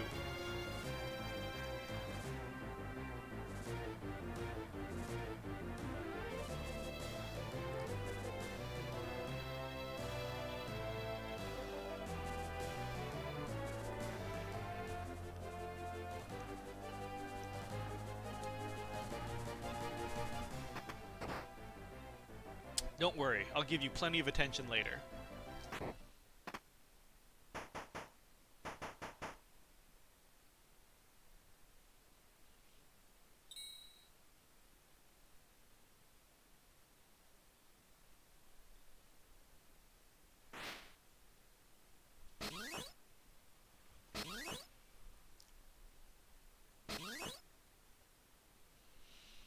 What a performance! You're a great fake actress, Celis. Enough. But the real show starts now. It's time for Act 2. Where's Setzer? He should be right back. What are you doing in here? You're not Maria, are you? Setzer, we need your help. We need to get to Vector. Your ship is the only... If you're not Maria, then we have nothing to talk about. Wait! We heard that your ship is the finest vessel in the world, and that you are the world's greatest gambler. I'm the King of Figaro. If you help us, you'll be well rewarded. I like how Sabin had nothing to say. He just ran up and flexed. Come with me. Then you'll... Don't misunderstand me. I still haven't said I'll help you.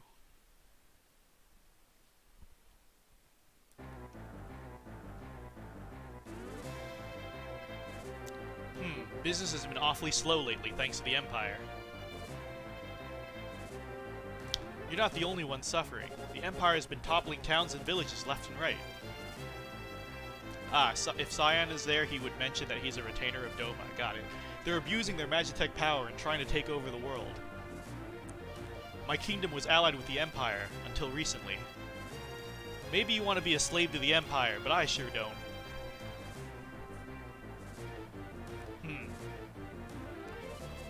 We're at least together in hating the Empire, right? So please.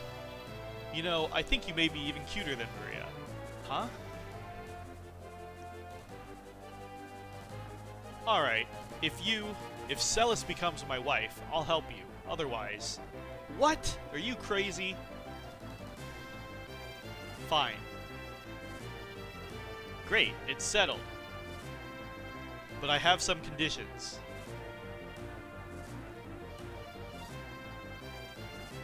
We flip this coin. If it's heads, you help us. If it's tails, I'm yours. Well, Mr. Gambler, and you can see how she just, like, came up to Edgar and asked him for his coin. So, again, Mark never saw any of this because not only did he not watch the brothers scene to know about the... Well, actually, they didn't reveal it was a double-headed coin just yet, but this is the reveal.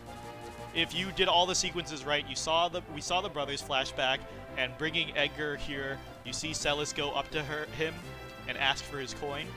He's like, well, Mr. Gambler? Ha! I like it. I accept. Celis, are you serious? If you marry that guy, then you can't marry me. Ready?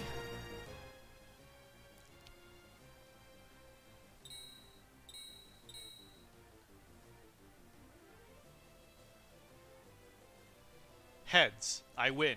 Now it's time for you to hold up your end of the bargain. A valuable trinket indeed. I've never seen a double-headed coin before. And this is the reveal that Edgar used the double-headed coin, and I think this is the only mention of it they ever make in the game. So again, you have to go out of your way to find this stuff, and you actually have to put the pieces together by yourself. Lots of things that Mark is incapable of.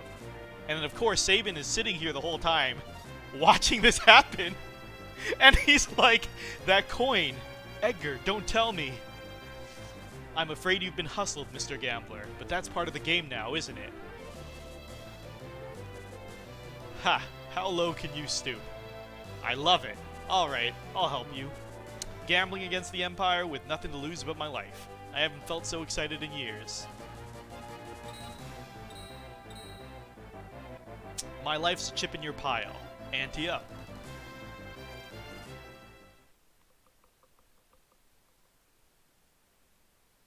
Seb and Edgar are having some depressed talks up there. I can't believe this clunky old thing can fly. You sure it'll stay in the air?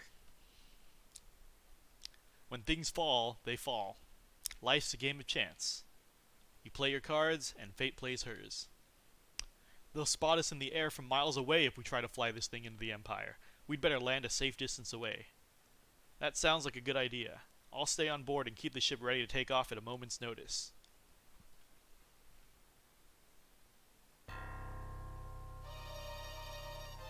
Ooh, more Mode 7 cutscenes. Fucking Magnol. God damn it. I'm not reading what he said. Not reading. Fine, okay. Magnol said, I thought he would stop the gambling puns, but he just doubled down. I hate Magnol a lot.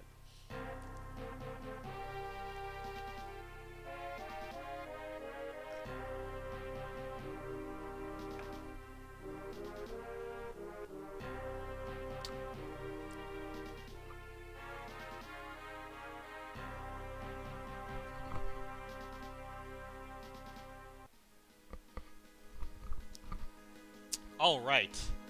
This is a good place to stop for now. I might pick this up later in the day if I have some time, but I haven't eaten lunch yet. I'm gonna go take a break. Thank you all for joining me. Next playthrough, we will go through the Magitech Research Facility, which is one of my favorite parts of the game, and get one of my favorite party members of the game, Setzer. Plus, I have to look up how his slots mechanics works so that I can enlighten you guys with that little bit of tidbit. If I remember correctly, you are able to manipulate it with timing, but also if you just spam the A button, it will lock in with a random chance, and all the results of the slots have a set chance to appear. But I'll confirm that next time. Also try not to roll the instant game over. Yeah.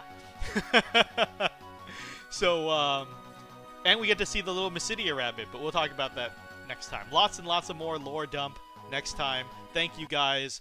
Might be back later in the evening US time, or maybe just stream some more tomorrow.